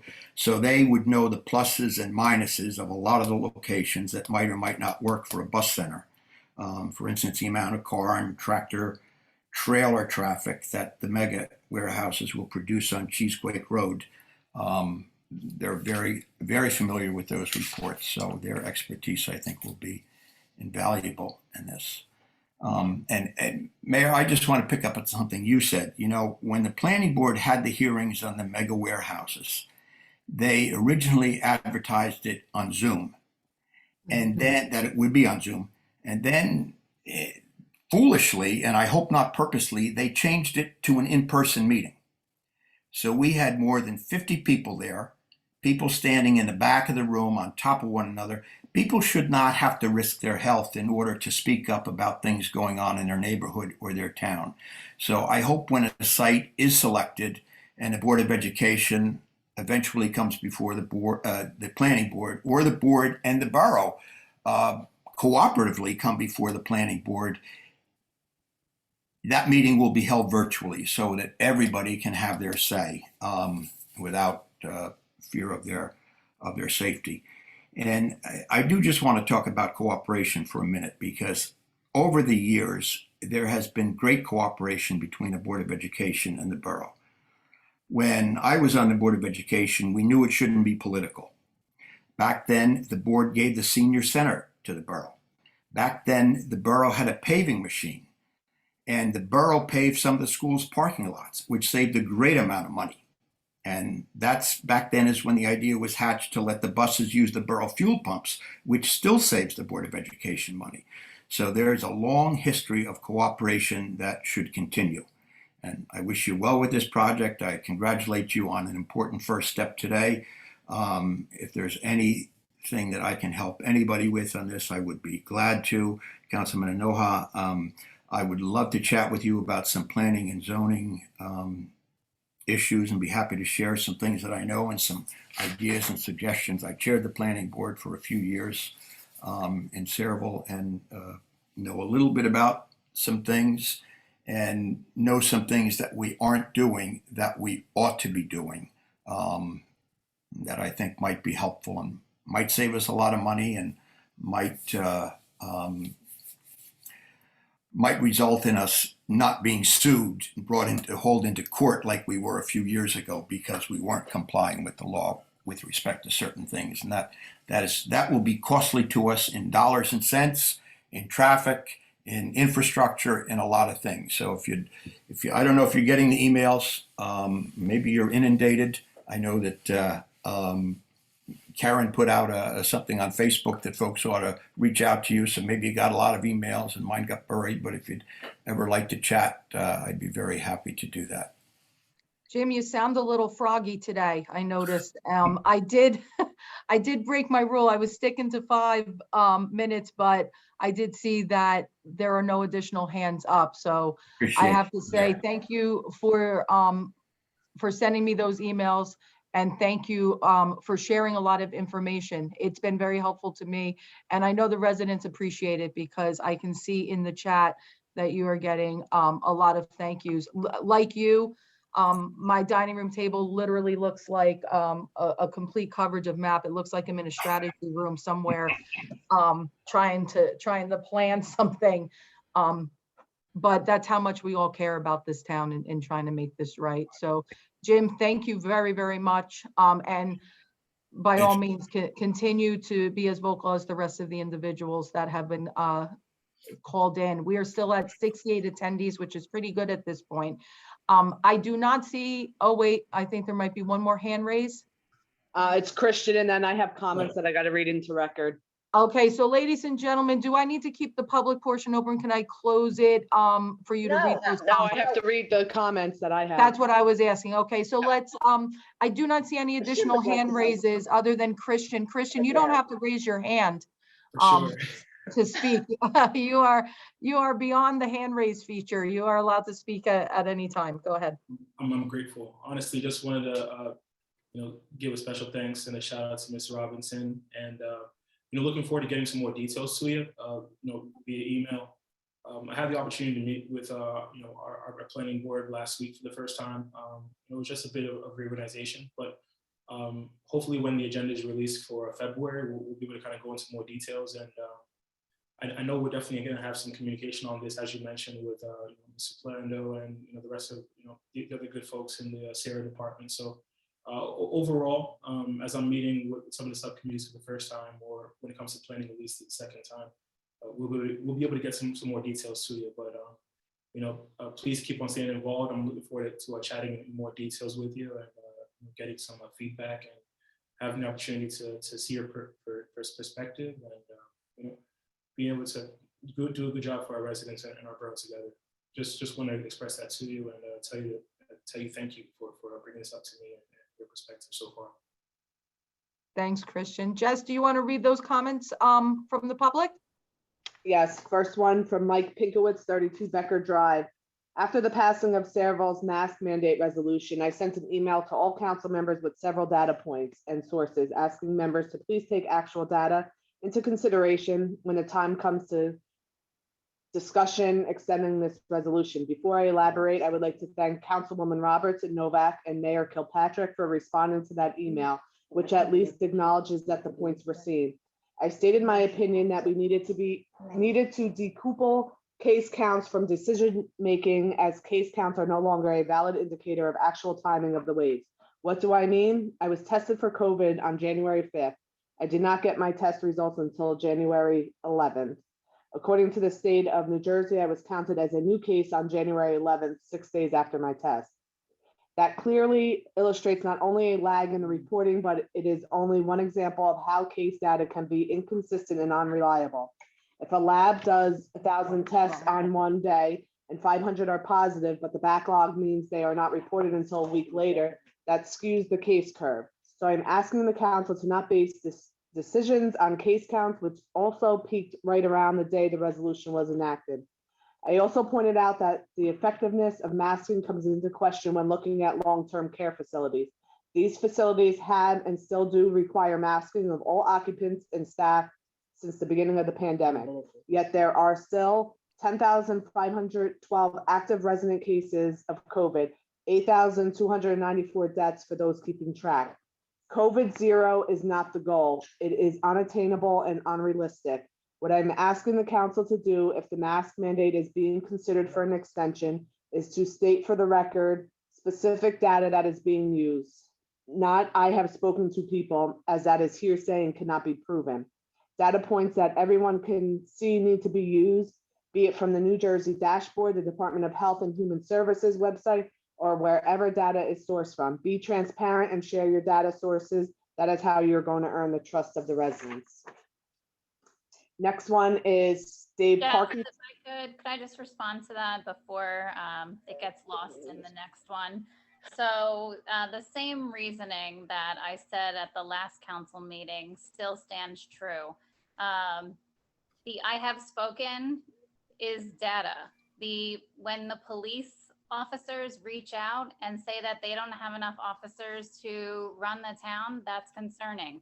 When the ambulance services say that they don't have enough people to drive our residents to the hospital, that police officers have to do that instead, that's concerning.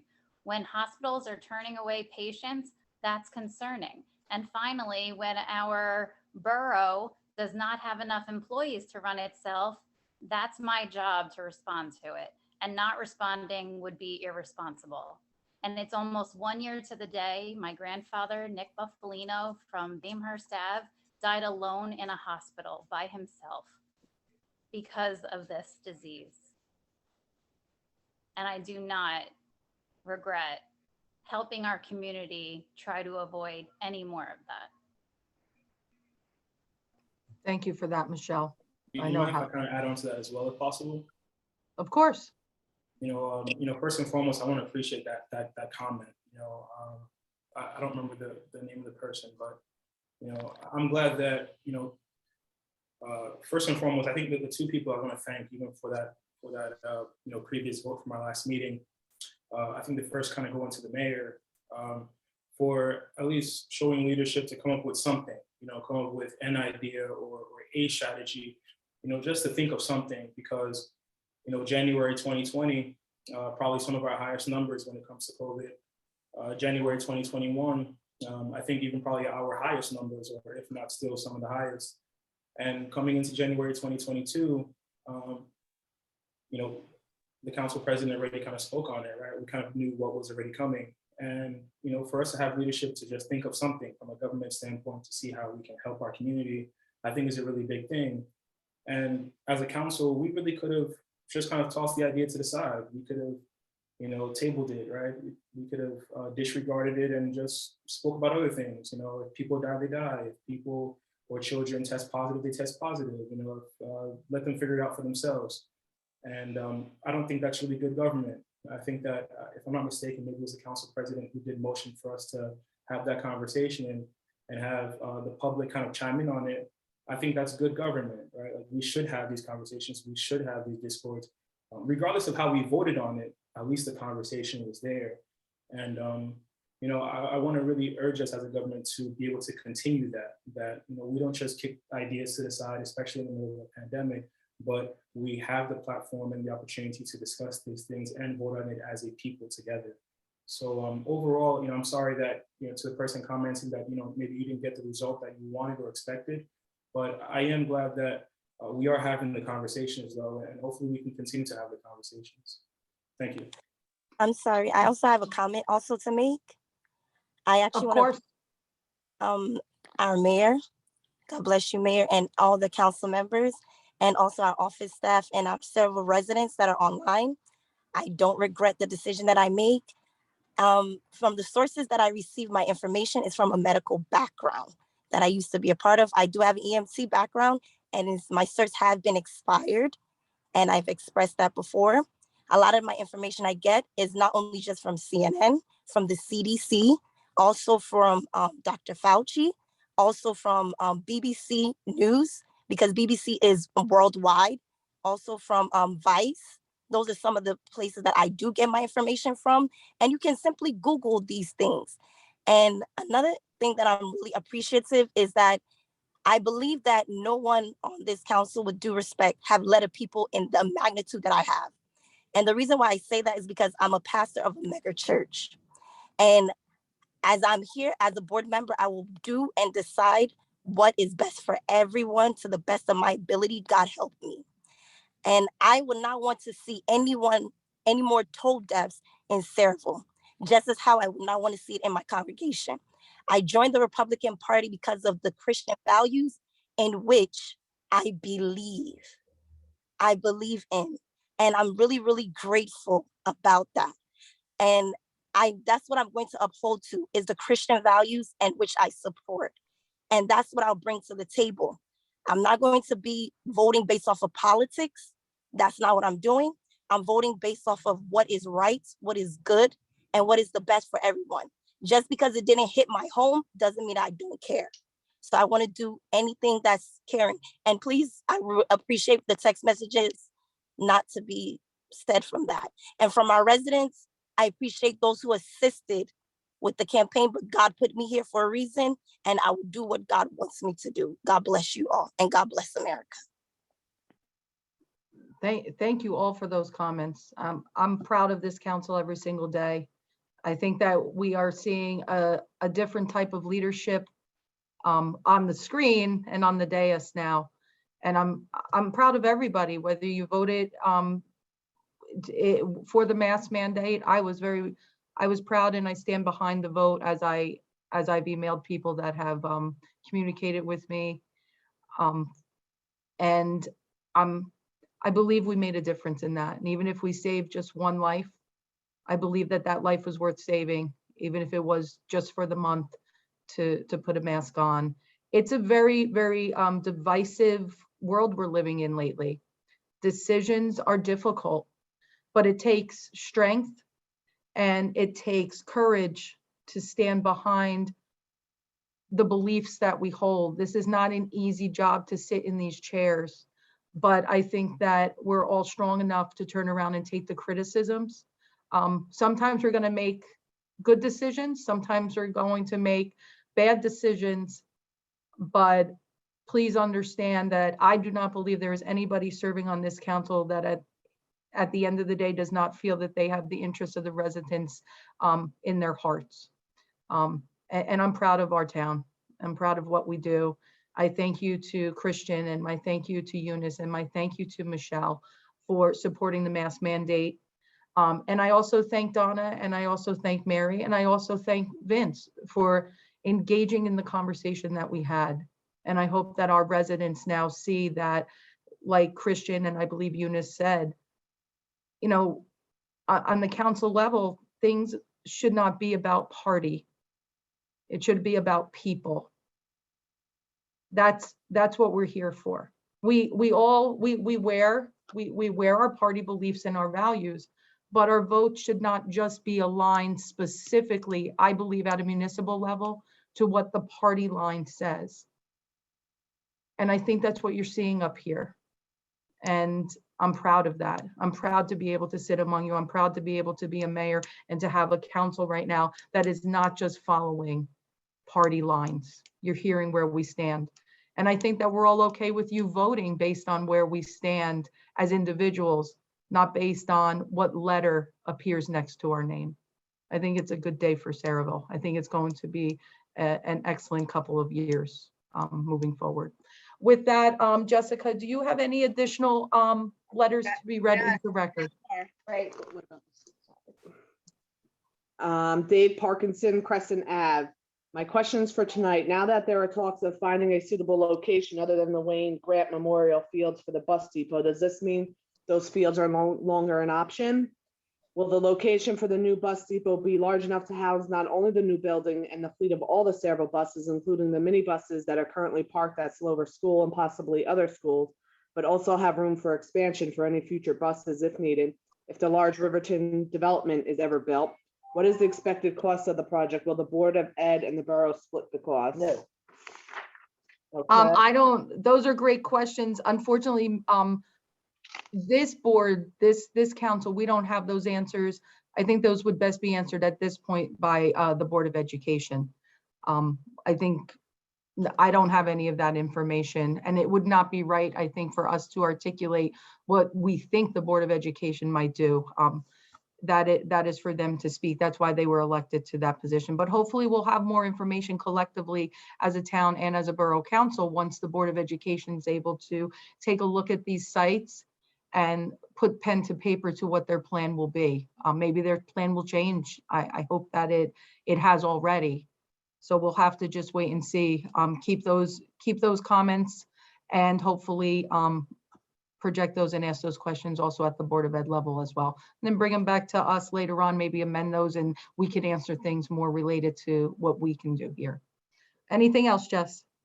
Yes, next one, Daniel Halavaco. I'm writing to once again have a voice heard in the plan to redevelop the fields. I don't have an answer as to where the bus depot should go, but I think putting it in the middle of the quiet residential neighborhood I live in is not the answer. The people of the neighborhood are not going to be happy with the noise, traffic, and aesthetics of having a bus depot instead of a baseball field. We do not need all the bus drivers, bus aides, and anyone else traveling on the side streets to then have all of the buses leaving. Please reconsider your plan to a more remote road like Journey Mill Road, which would provide quick access to Bordentown or Washington Road. Would you want a bus depot down the street from your house? Thank you for your consideration. And the last one is Robert Egan, 43 Elizabeth Street.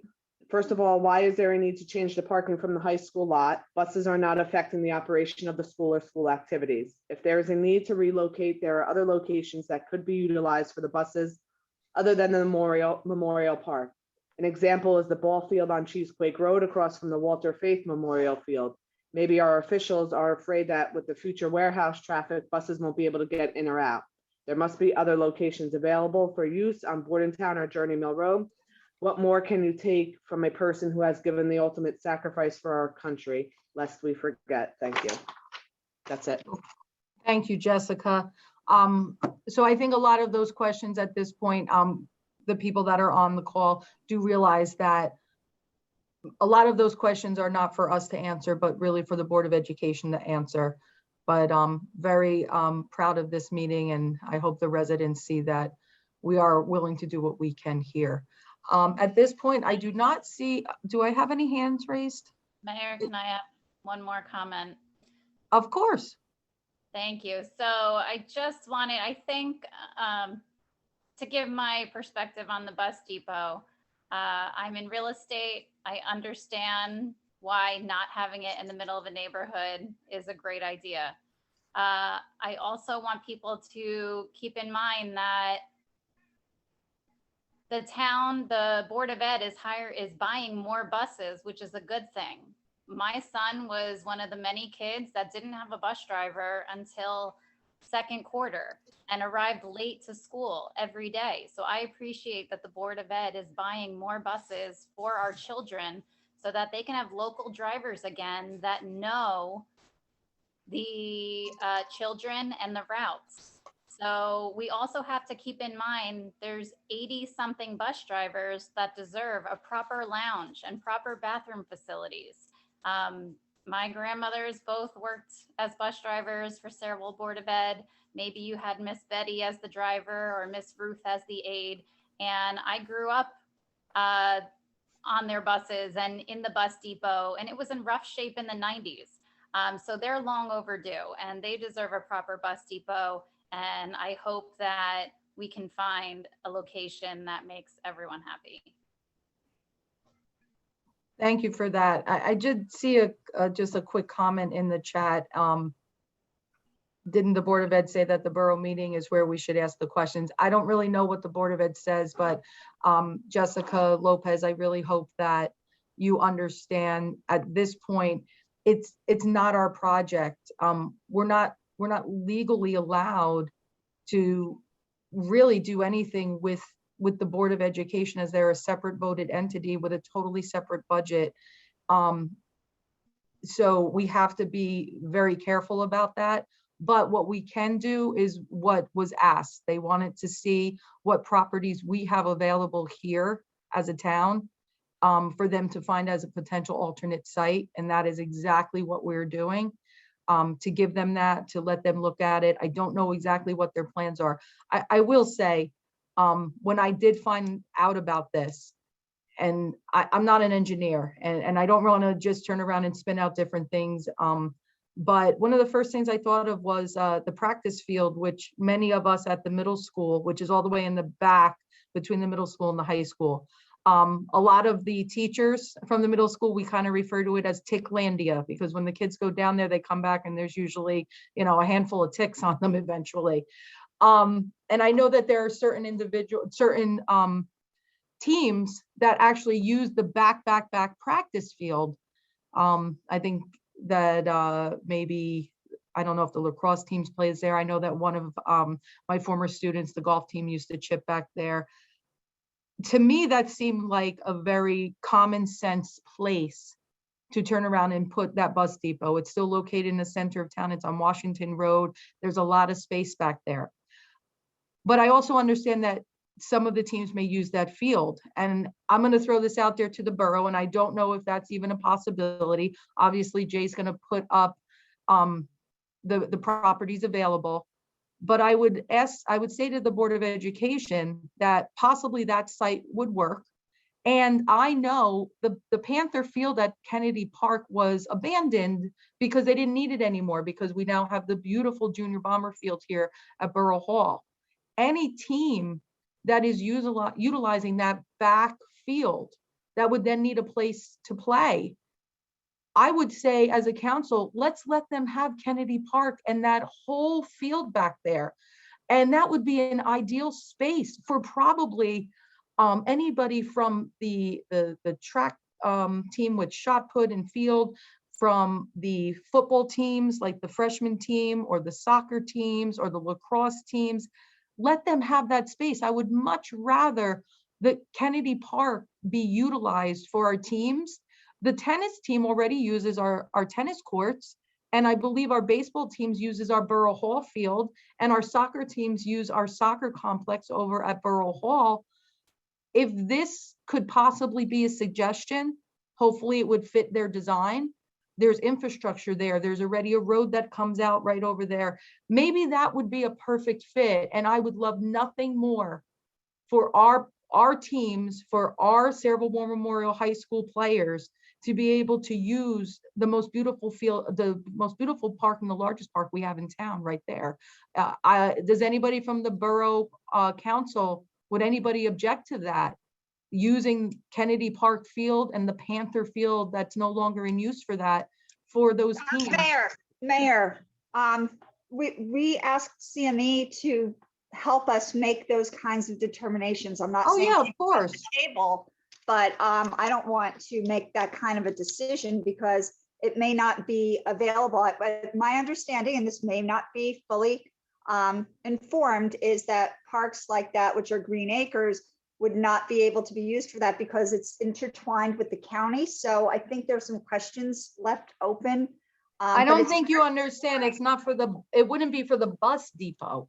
I would say to let our teams, like we do already, any team that was using the backfield at the middle school where maybe that might serve as a site, just letting the Board of Ed know that if they were to consider that site as part of the package of properties that Jay offers, just letting them know that if they needed their teams to use that field at Use it Kennedy now if Park, they wanted to.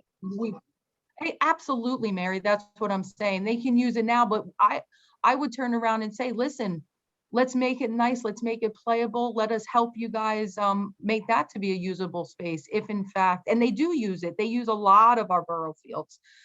So maybe that's something they can consider on top of what Jay finds. It's just an option. I want them to know as a council, we have no issue with them utilizing fields if it means that this might actually help this project. That's all. Yeah, Mayor, it's a good idea. It's Vince. I Hi, think Vince. that it'll take that kind of collaboration, right? If we're looking to prevent the bus depot in Morgan and we find another space, it's going to take that kind of collaboration because they may say, well, where are we going to play? And so Yeah. I think, you're on the right track with outside the box thinking. And, I think throughout this process, I think we just need to ensure we keep an open mind and there's a little bit of give and take. And I think hopefully we can satisfy everybody. Yeah, I think there's going to be a lot of ideas. That was just one that popped into my head. This has been on my mind every waking moment. So these were things mulling around, but Jay will definitely do his work. He's the best of the best. And I think we're representing our Morgan residents well. With that, can I have I do see a couple of hands up one more time. So we do still have on our agenda to go. Richard Hart, that's a new name. So I'm going to start with people that haven't spoken yet. You're in the public portion.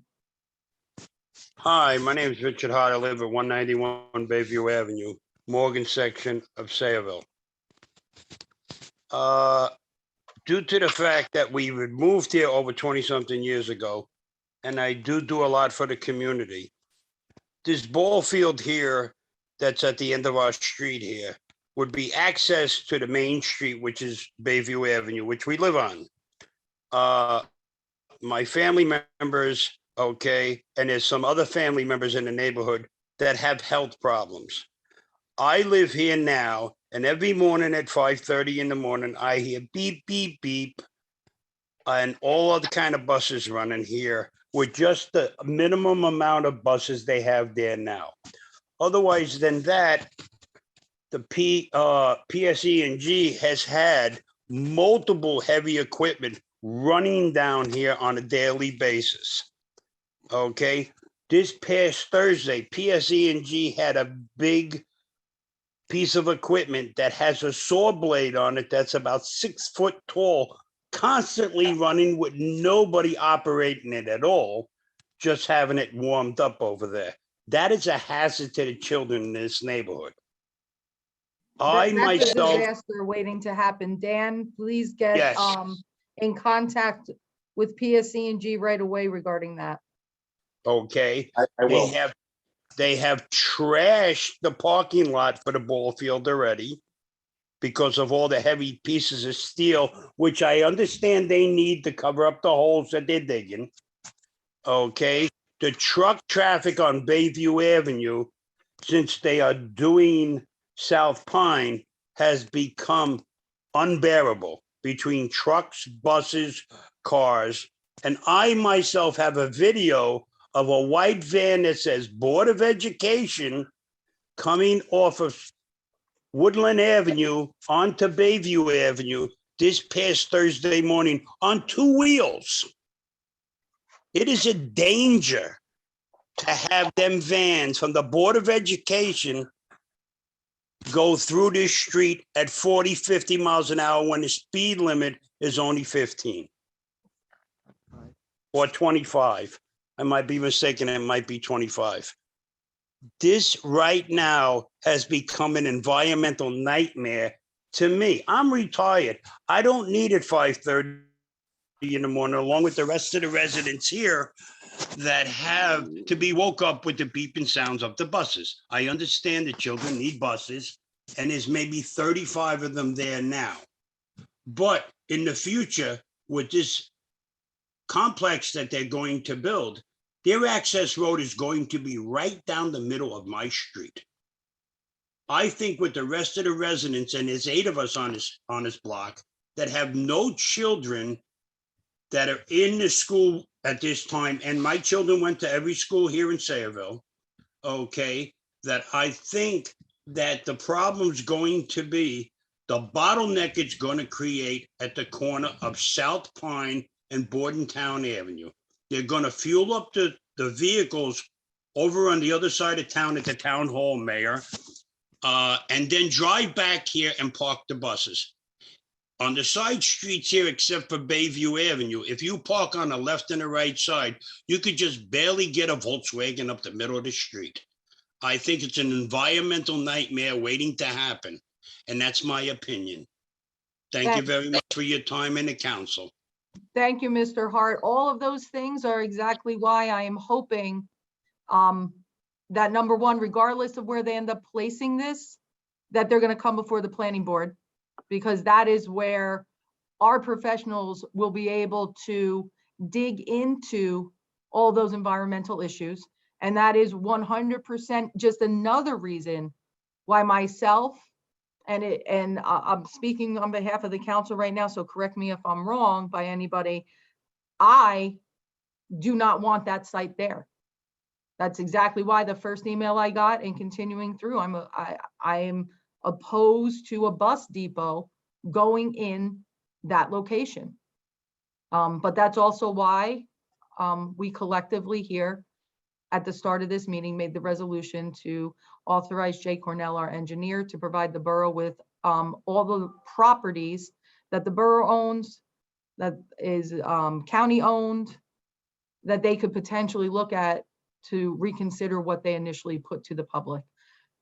Mr. Hart, I'm with you 100%, but I will say in reference to PSE&G, Dan, absolutely unacceptable to turn around and have dangerous situations like that, and heavy machinery and saw blades. Let's take a look at that, and if we need to, we'll call Mr. Lucchese and make sure that this is dealt with immediately. Maybe we can even find an alternate site for them to store that machinery while they do the work. I know it's going to be tough because they're doing work, and I understand that you guys have all been very patient with that, but we can't have unsafe situations, especially in an area where kids play. So Dan, please look into that. I will call Mr. Lucchese in the morning. Thank you very much. I do have one more caller. It's 2833. Last 4 digits. If you're calling in from 2833, please state your name and address for the record. You also need to unmute.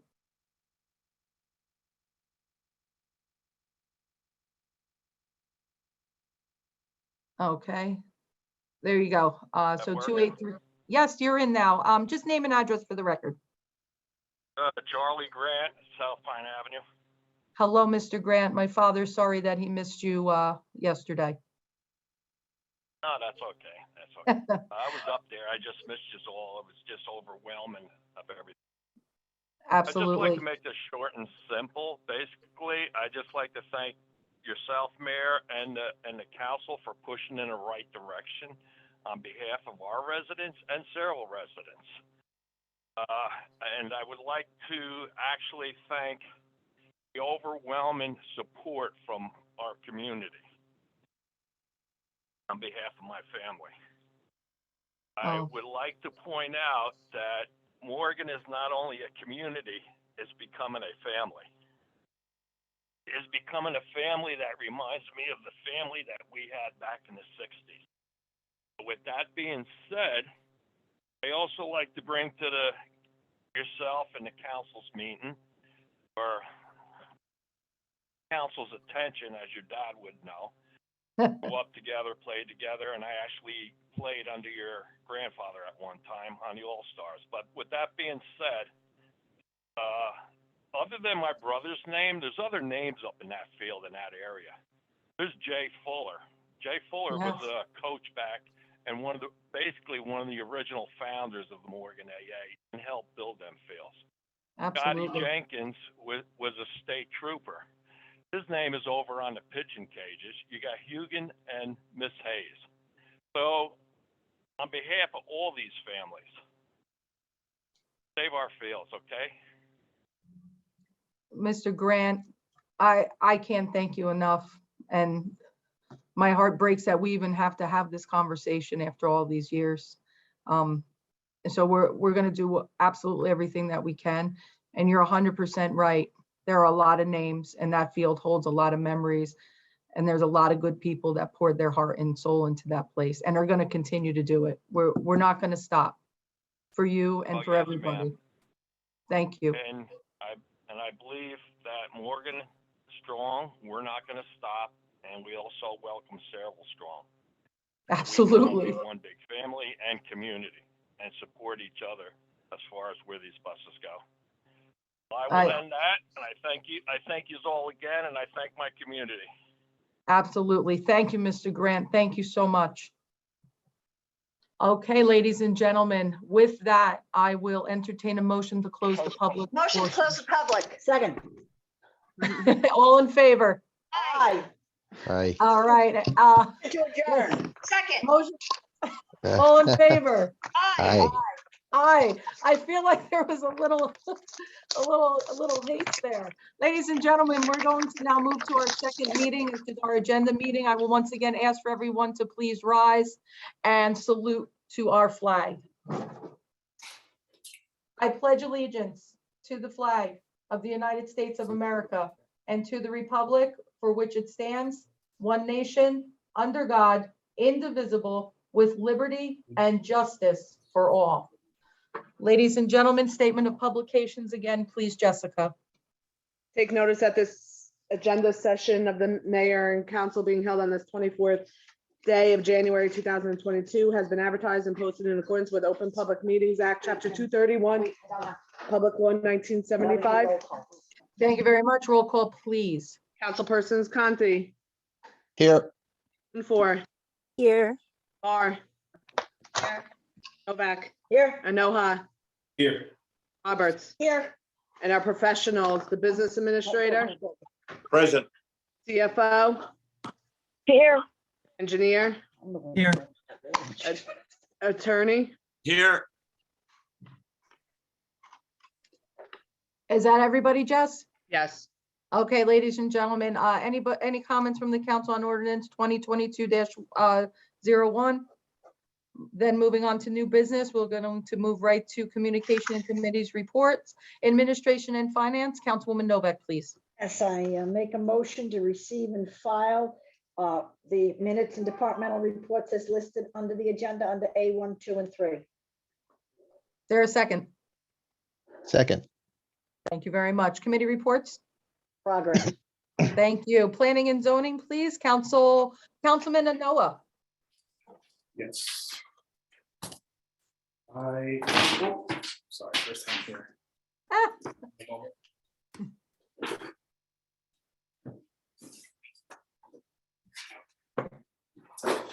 Okay. Wanted to confirm, would this be an opportunity for me to kind of motion to transition the minutes to, be filed? Or would I go into all the details of the committee reports? So you're just going to move the minutes as listed under 1, 2, and 3? Okay. Okay. Is there a second on that? Second. All right. Thank you very much. Thank you. And you can continue on. There's the notice to adjacent community and property owners. So under 1 and 2, do we need those read incomplete, Jessica? Yeah, that was what I wanted to know officially. So. Now we can just as listed 1 and 2. Okay. You can do Yeah, I want to move the following minutes, of the mayor and council to be approved on roll call. No, we're on B, a notice to adjacent community property owners. Right. So under your agenda for the agenda session, you see planning and zoning. Yes.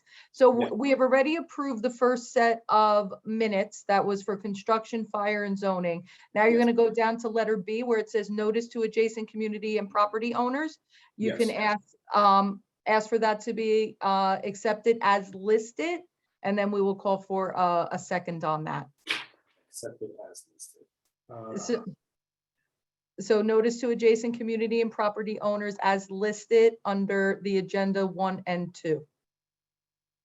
Okay, I'm trying to learn how to go about doing that. Okay, you can just read them as they're listed, exactly, literally reading it right off each single one. Sure. Or what you can do to make it simple, you can just say, notice to adjacent community property owners as listed under number 1 and number 2. Depends on how much reading you want to do today. Okay. Kristen, to make it easy, all you got to do is, just as the mayor said, just put notice to adjacent community property owners as listed 1 and 2, then you're good. Yeah. Notice to adjacent community / property owners 1 and 2 to be listed as is for those ordinances. You're perfect. Perfect. Is there a second for that? I second it. Wonderful. Now you're going to move on to the next one, Christian, which is letter C. And you can read that as is, and then we'll call for a second. Okay, and for letter C, received the following planning board resolution, which was memorialized on January 5th meeting, 2022. And only one Hercules LLC site plan, plan entrance improvements, block 43, lot 1 on Chesapeake Road and Minisink Avenue. Is there a second? Second.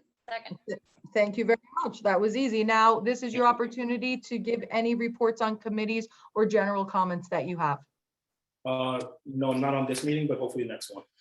Wonderful, I have Christian. the opportunity to swear in though, and I'm grateful for the opportunity to serve and to be placed on this committee as recommended by Council President. And I'm looking forward to working with our following subcommittees this coming week, and hopefully by our next meeting we'll have more details. Wonderful. Thank you, Christian. Excellent. We're going to move to public safety now. Councilwoman June-Four. Thank you, Mayor. Okay, you're going to move your minutes and department reports as listed. Okay. I move the following minutes of the mayor and council be approved and subject correction if necessary. Not that one. We're going to do one that's just on the agenda. That's for when we do just our regular minutes.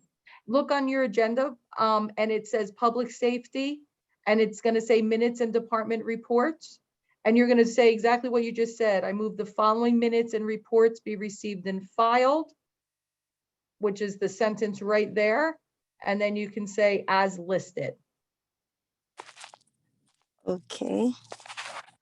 So you're just going to repeat exactly what's listed there. You're just going to say, I move the following minutes and reports be received and filed. Okay, I move the following minutes received and filed. Sorry, 1 moment. As listed under number 1, 2, 3, and 4. Okay, so do I have to read all of them, or can I just say 1, 2, 3, and 4? That's it. Just 1, 2, 3, and 4 gets it done. Yeah, you got it. Thank you so much. You're welcome. I know this is your first, it's really only your second meeting. So you can just say as listed under 1, 2, 3, and 4. Okay. Oh, well, yes, I see it because it's a long read. Yes. So Okay, just so- repeat after me, as listed under 1, 2, 3, and 4. As listed as 1, 2, 3, and 4. Perfect. Can I have a second, please? Second. Okay. And Thank you, now, Council. Eunice, you're going to read where it says letter B, letter of resignation. Okay. The letter of is it my letter of resignation? It is not. It is actually for a firefighter that was received. So you're going to read that into the minutes so we can motion to accept that. Okay. So do you see that under letter, next to letter B? Just read letter of resignation, Okay, I exactly see as it. it's written. Thank you. Letter of resignation as a firefighter was received from Joseph Temensky from President Park, code number 1. Okay, can I have a second, please? Second. Thank you. Thank you very much. And now, Eunice, at this time, you can give any comments or committee reports or updates that you would like for the residents to know. I actually want to appreciate our mayor, our council president. Thank you so much. And for all the residents, please, if you have any concerns, especially for public safety, don't hesitate to send me an email and I will quickly respond to it as soon as possible. Thank you so much. And I look forward to working with everyone. Thank you very much, Councilwoman. We're going to move to Public Works now. Councilman Conti. Thank you. I move the following minutes and reports be received and filed as listed under number 1 and 2. Is there a second? Second. Okay. Thank you. All right, just a couple of things. So Dan, I'm going to seek some assistance from you. Perhaps I spoke with a representative of the Patriotic Flags of Sayreville about an issue that they were running into with displaying their flags with the NJTA and needing a permit for the flag hanging. Not so much that part of the issue, but evidently they require insurance or liability just in case something happens with the flag, with traffic and cars. And they were seeking our help to perhaps work with them, have them file the paperwork, take care of the flags, etc., maintain them, and ensure that everything is proper with the flags, but to join forces with us about the liability portion. So I figured, maybe if I can connect with you. I think they were saying they worked this out through Woodbridge in a similar fashion. Woodbridge, I think, covered the liability portion for them. So I really wanted to speak with you offline about it and see if we can maybe have something, maybe a three-way conversation with the representatives there. I'd be glad to speak with you offline. My only question I need from them, which I can give a better answer, is whatever they are looking for, put it in the email to you. I'll put it past our joint insurance fund and get you an answer pretty quickly. Okay, good. Go ahead, Mayor. Woodbridge is currently doing this, so I thought instead of reinventing the wheel, maybe we could reach out to Woodbridge. Just a thought. I can reach out for Woodbridge also. Yeah, that'd be great. Thank you. Yeah, thanks for that, Vince. I appreciate you bringing that to us. Anything else, Vince? And just, my 2 cents on the fields. Everybody raises great points as a board member over at SAA. So I, along with the Palando family, Eric Cutts, and even Bill Kilpatrick, running our mini batters program, which he does so well for us, which I genuinely appreciate, and all our coaches in SAA. I mean, I'll tell you what, last year we probably put 600 kids on those fields throughout the year. So spring, summer, fall. And I'll tell you what, we would do it even longer than that if the weather held up. So, I really, it'd be a tragic event if that wasn't there for the kids and for the families. I just, see so many smiles and so much happiness and growth at the fields and what it does for the neighborhood and the residents there. I think they love it, seeing all that going on. I've spoken to so many of them before, and they just enjoy hearing what's going on there. And not to mention the tribute as well to PFC Wayne Grant and everything else that the residents said. I just wanted to cover off from the angle of the children and playing and how many kids really do use those fields over there. So I'm wholeheartedly want to find another solution for this, so we can keep on making the children of the town happy. So thank you very much. That's it for me tonight. Well said, Vince. And you do a great job. You do a great job over there for the kids. It's really phenomenal. Thank you for all of that work as well. Water, sewer, and environmental, Councilwoman Roberts, please. Thank you, Mayor. I'm excited to be on my new committee. Thank you. Yes. Remember, we said it was going to be, oh, it's easy, no problem. So Right, administration and finance, that was gonna be easy, so. yeah, no, I'm not saying it this time. I'm not, just in case. I refuse. I don't want to jinx it. Go ahead. All right, I move the following minutes and reports be received and filed. The Water and Sewer Director's report for the month of December 2021. Second. Thank you. Okay, And committee reports. I think we've said a lot today. I don't need to add anything except for the fact that I appreciate the tickets from the Sayreville Domestic Violence Comic Relief Night. And I'm looking forward to that Thursday. And I hope that I see a lot of you there. And of course, they're giving us the generously offering us those tickets, but I know I will be sending them a nice check too. Very nice. So thank you. And we'll see you all Thursday. So we all need to laugh. That's what I have to, we all need to have some fun. Recreation, Council President Moore. Thank you, Mayor. I move the following minutes and reports be received and filed. Recreation Department report for the month of December 2021. And you want to keep going and we'll approve both A and B? Go ahead. Sure. The letter of resignation received from Eunice Dwanfor as a member of Human Relations Commission effective immediately. Is there a second? Second. Okay, committee reports. All right, and I made a list of things that I will touch on every meeting moving forward until they get accomplished. So here we go. Kennedy Park needs the rubber flooring for the playground. We need to build that into the capital report this year. It's our gem in the middle of town that we need to take care of, and that would make a huge difference. The Veterans Mural on the Parkway Bridge. I have been asking for many months now for approval. I know Mr. Frankel's having trouble connecting with someone to get approval, but I will still keep asking. We had our artists already lined up. We had our materials all ready to go.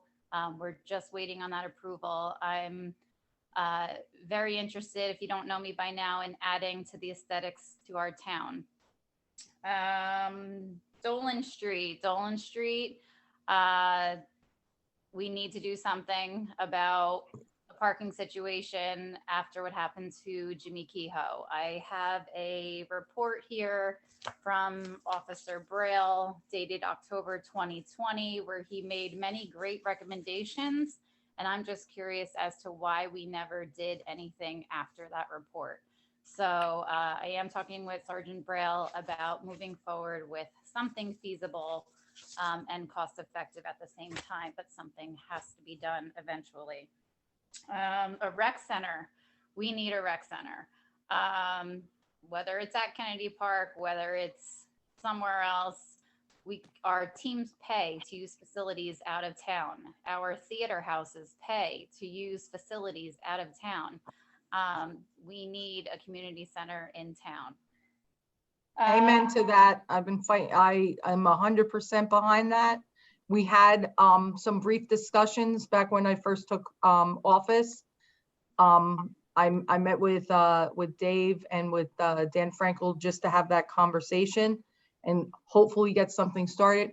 COVID hit, but let's do it, Michelle. Let's make this a reality and at least start the ball rolling seriously. It's long overdue. And the next thing I'd like to help you implement is that banner idea you had mentioned last year. Yes. We need the aesthetics. Our town needs a makeover or things added annually that bring value to our town and just give the residents a feeling that we're taking care of the town and adding new things. So I'm all for helping you fulfill that project. Let's keep it going. I love your committee reports because I love your punch list. Let's do it.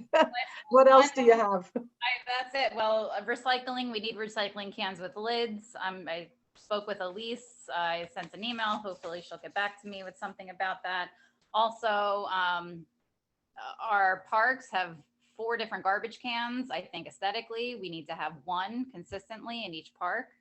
And Sergeant Braille did reach out, and on here is the ordinance for weight limits on Creamer Drive and Green Valley Way and School Drive. So that's one thing that I can check off my list, and I hope that I can continue to keep checking off more. That's Sounds it. good. Sounds good to me, Michelle. Listen, I agree. We've all spoken. I think everyone knows where we stand as a council in reference to that bus depot, and we're going to stay united in that. I know. I will just add one thing. In my 4 Mile Rock, one of the things that I will ask, and it kind of goes along with our PSE&G work that's being done over in Morgan, it needs to be cleaned up. There is definitely a lot of debris on the roads from the cuts that are being made. Obviously, we have pothole issues, but I get it. It's winter. It's hard to fill those. But Dan, I need our DPW, our road group, to kind of go through there and assess some of the issues. I will gladly walk with them again because I came in contact with quite a few of them as I was walking through the road. But also we need to reach out to PSE&G to find out when it is they are going to turn around and do cleanup in the lateral cuts that they made. I know that it is definitely from ice and from the weather we've had, but it's got to get cleaned up because there are large piles of asphalt, macadam, that has come loose. You can literally build a castle out of it in some of the areas. So Dan, let's see, in addition to talking about the equipment that's being stored over there, we need to do something in order to get the roadways over there cleaned up a bit. It's just unsafe. With the ice forming on top of the asphalt, it's loose. So when you step and something is frozen over, that ice just slides out even more from underneath you.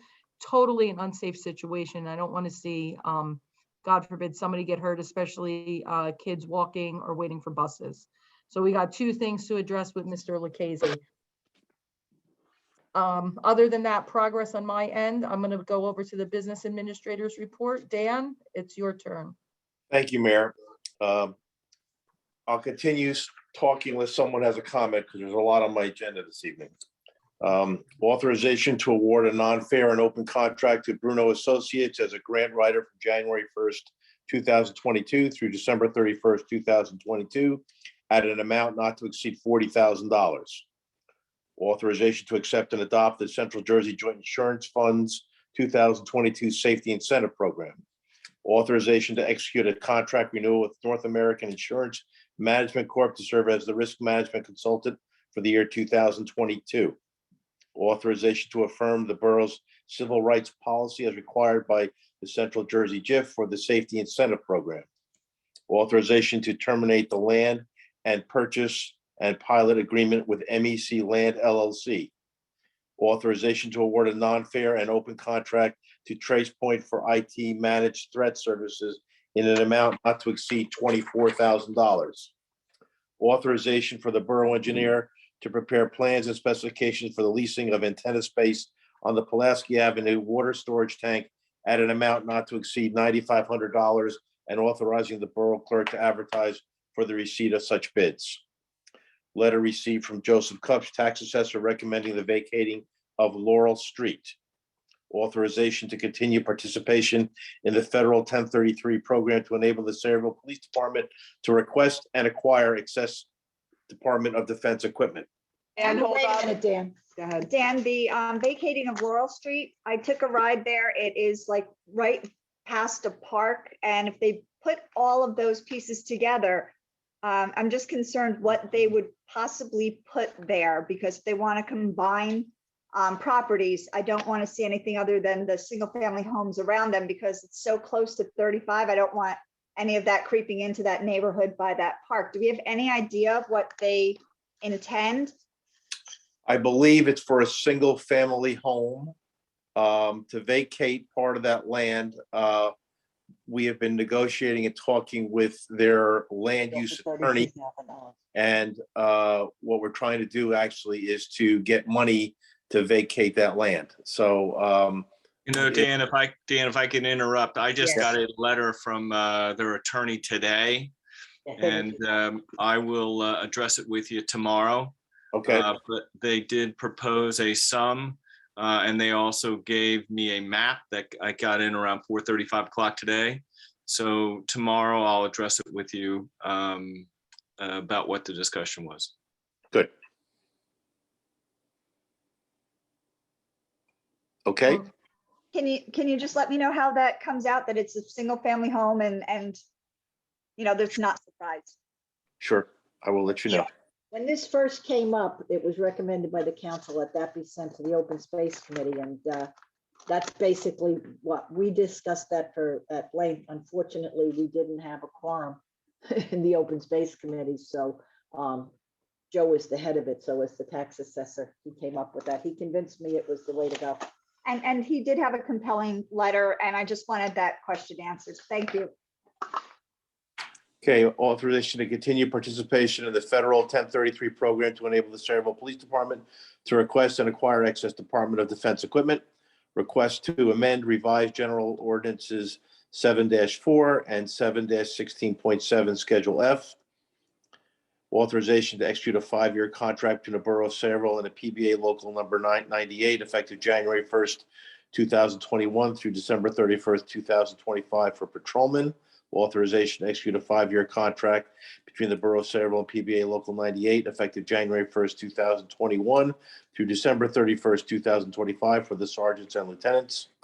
Authorization to award a contract to Tactical Public Safety for 2022 radio and pager system maintenance through New Jersey State Contract T0109AA3932 in an amount not to exceed $80,250.09. Authorization to award a non-fair and open contract to EnviroClean Services for janitorial services in an amount not to exceed $43,000.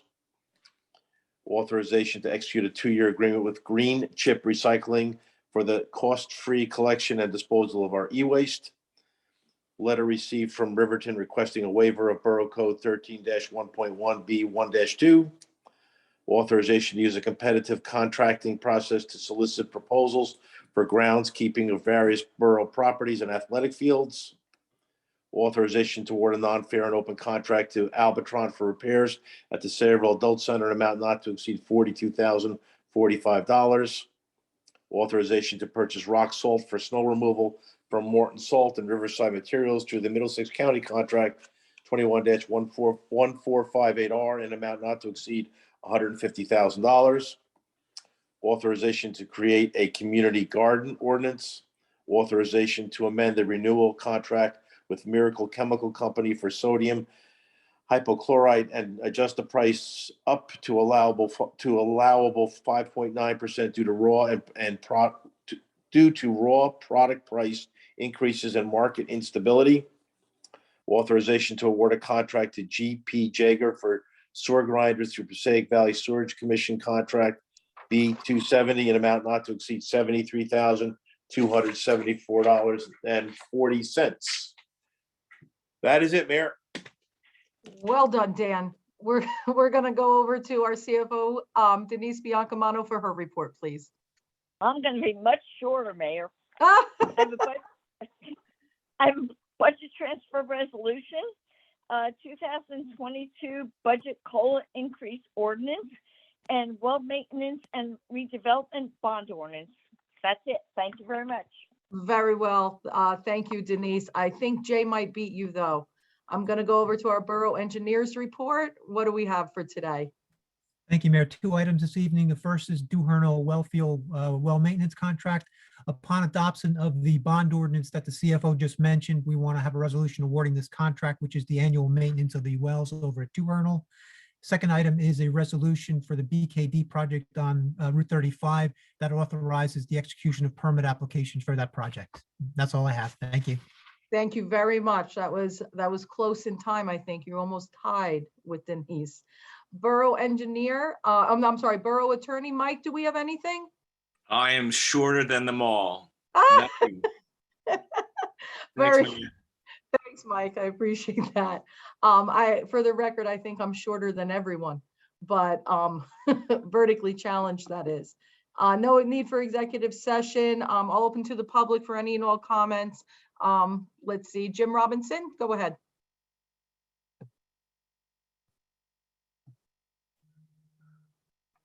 But you're still on mute, Jim.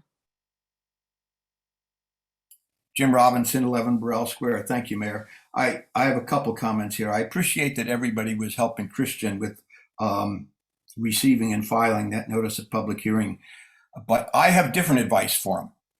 And it is this: the reason the law requires that Saraville be notified of the public hearing that they're doing because they're doing something in East Brunswick is because it impacts us. And so that shouldn't be received and filed. We should know what that is. And you weren't here and Eunice wasn't here. And I mentioned this before, and maybe it fell on deaf ears. I don't recall who was the chair of that committee back then, but you know the supermarket that's going into Gateway Plaza. Yeah. We received notice of that. And when we got that notice, instead of referring it to our police department or traffic safety or to our planner or to our engineer or anybody else, we did exactly what was done tonight. We received and filed it. And as the mayor knows, the last 2 weekends, I've been driving around looking at property all over the town for a bus depot. And when I was on Ernstton Road, I took a ride behind Gateway and saw where those trailers that are going to service that food supermarket are going to empty out. And that is going to cause a tremendous problem, not just for Old Bridge, but for the borough of Saraville. And that is why when we get a notice from an adjacent municipality that they are doing something, this is just an ordinance change, but when there's a development application, we ought to take a look at that and say, not just receive and file it, know what they're doing and question whether or not it is going to impact us. And I mentioned this maybe a year ago. Mark my words, when that supermarket is open and tractor trailers are coming in and out of there, it is going to create a problem for the residents of the borough of Saraville. I don't know how many accidents there have been there already, but I'm sure some folks on this call know how many accidents there have been, just anecdotally know how many there have been, people leaving Gateway. So my advice to you was, while I appreciate them walking you through how you should do that, when you get something like that, it shouldn't be received and filed. We should refer it to somebody and take a look and see what they're doing, because if something happens on our border, it's going to impact us, and not in a positive way. So that's my advice to you. I jotted down notes as people were speaking. I saw that Dan said that we were ending a land purchase and pilot agreement with MEC. Where is that? What is that?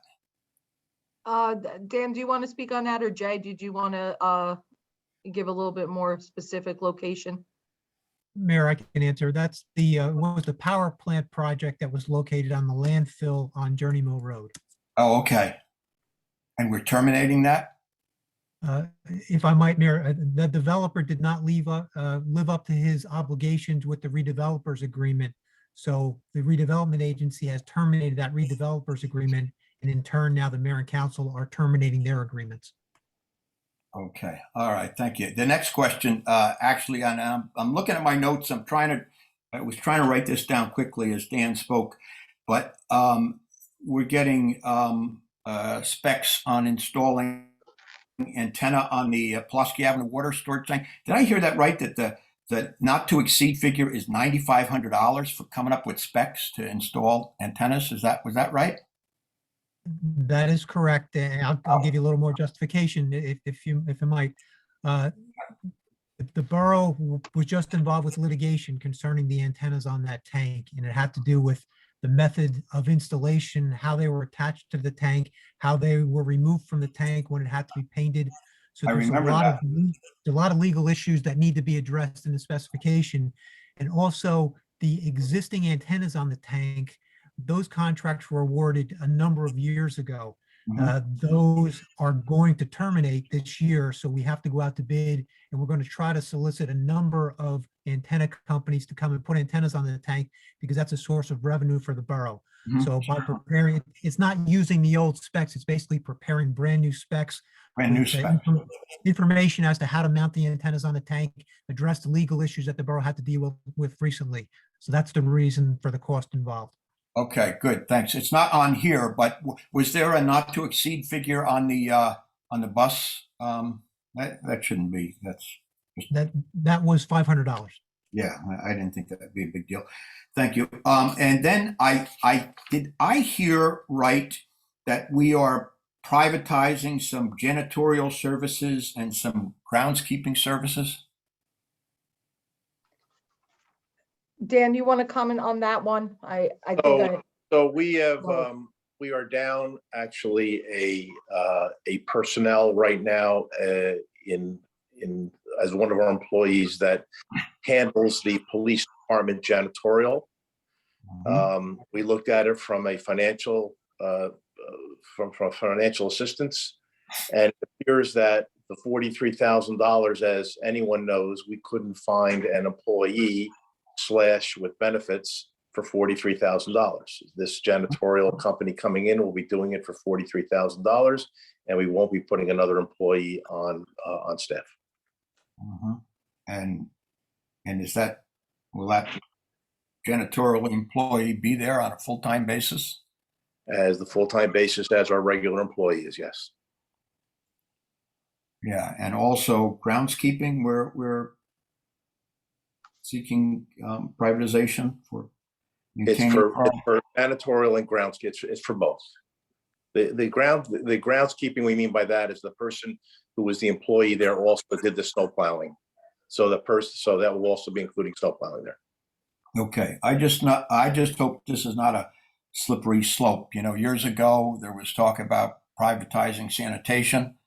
I wouldn't want to see that happen. We have a lot of hardworking, dedicated borough employees who are residents of the town, and I would not want us to get into privatization. Mr. Robinson, this was approved by we talked to the to ASME, to the union about that, about having efficiencies.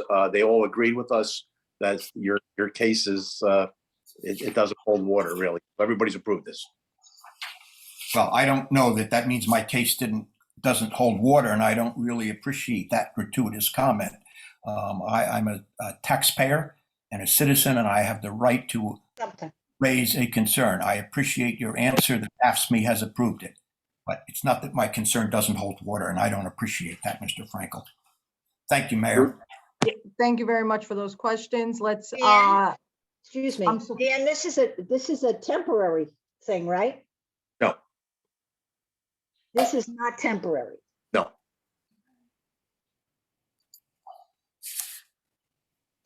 I don't know if I'm in favor of that.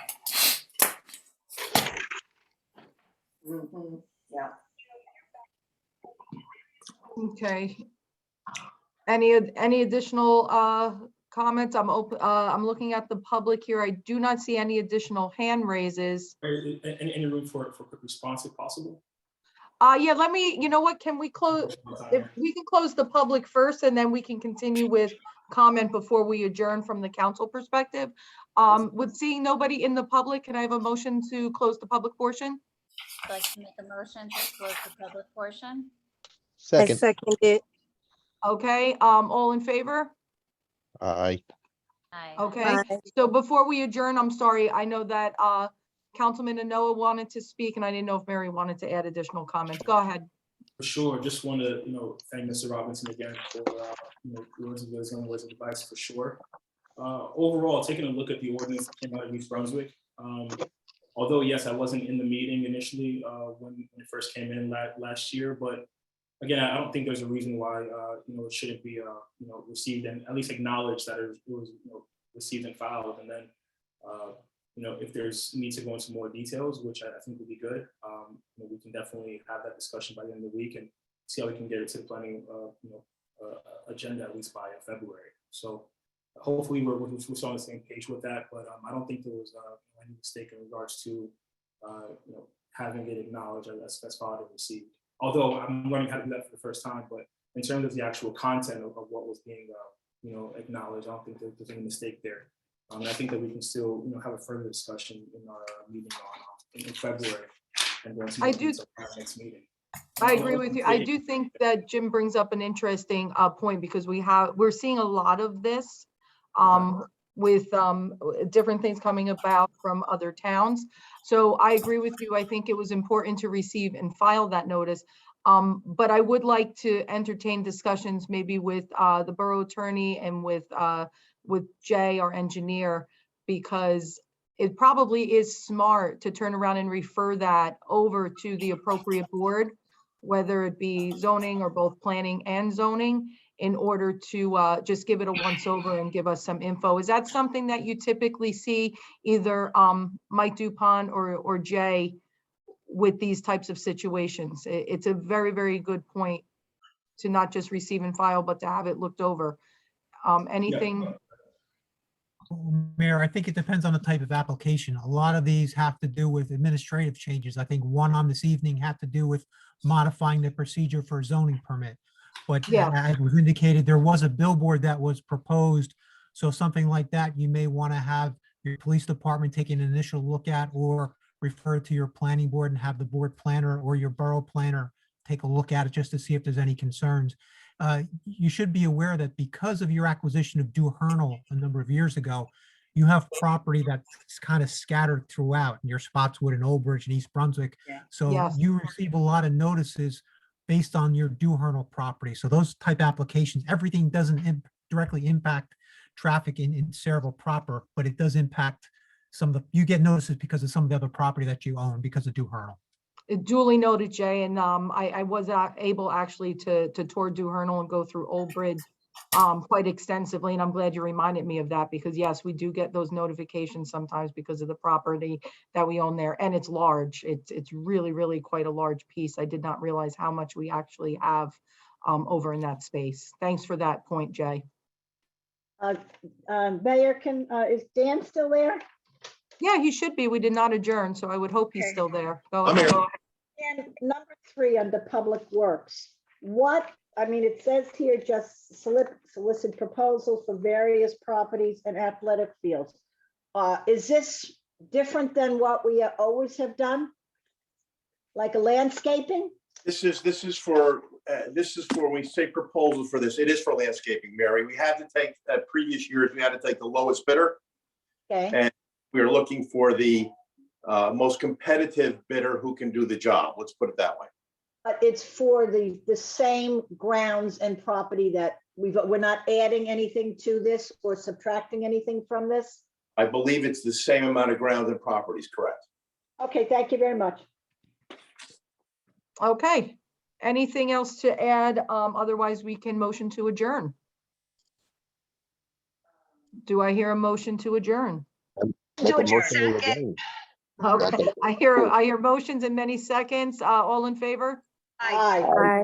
Ladies and gentlemen, and for those that remained on, have a very good evening. Have a great night. Stay safe, and we'll see you in a couple of weeks. Good night, all. Good night.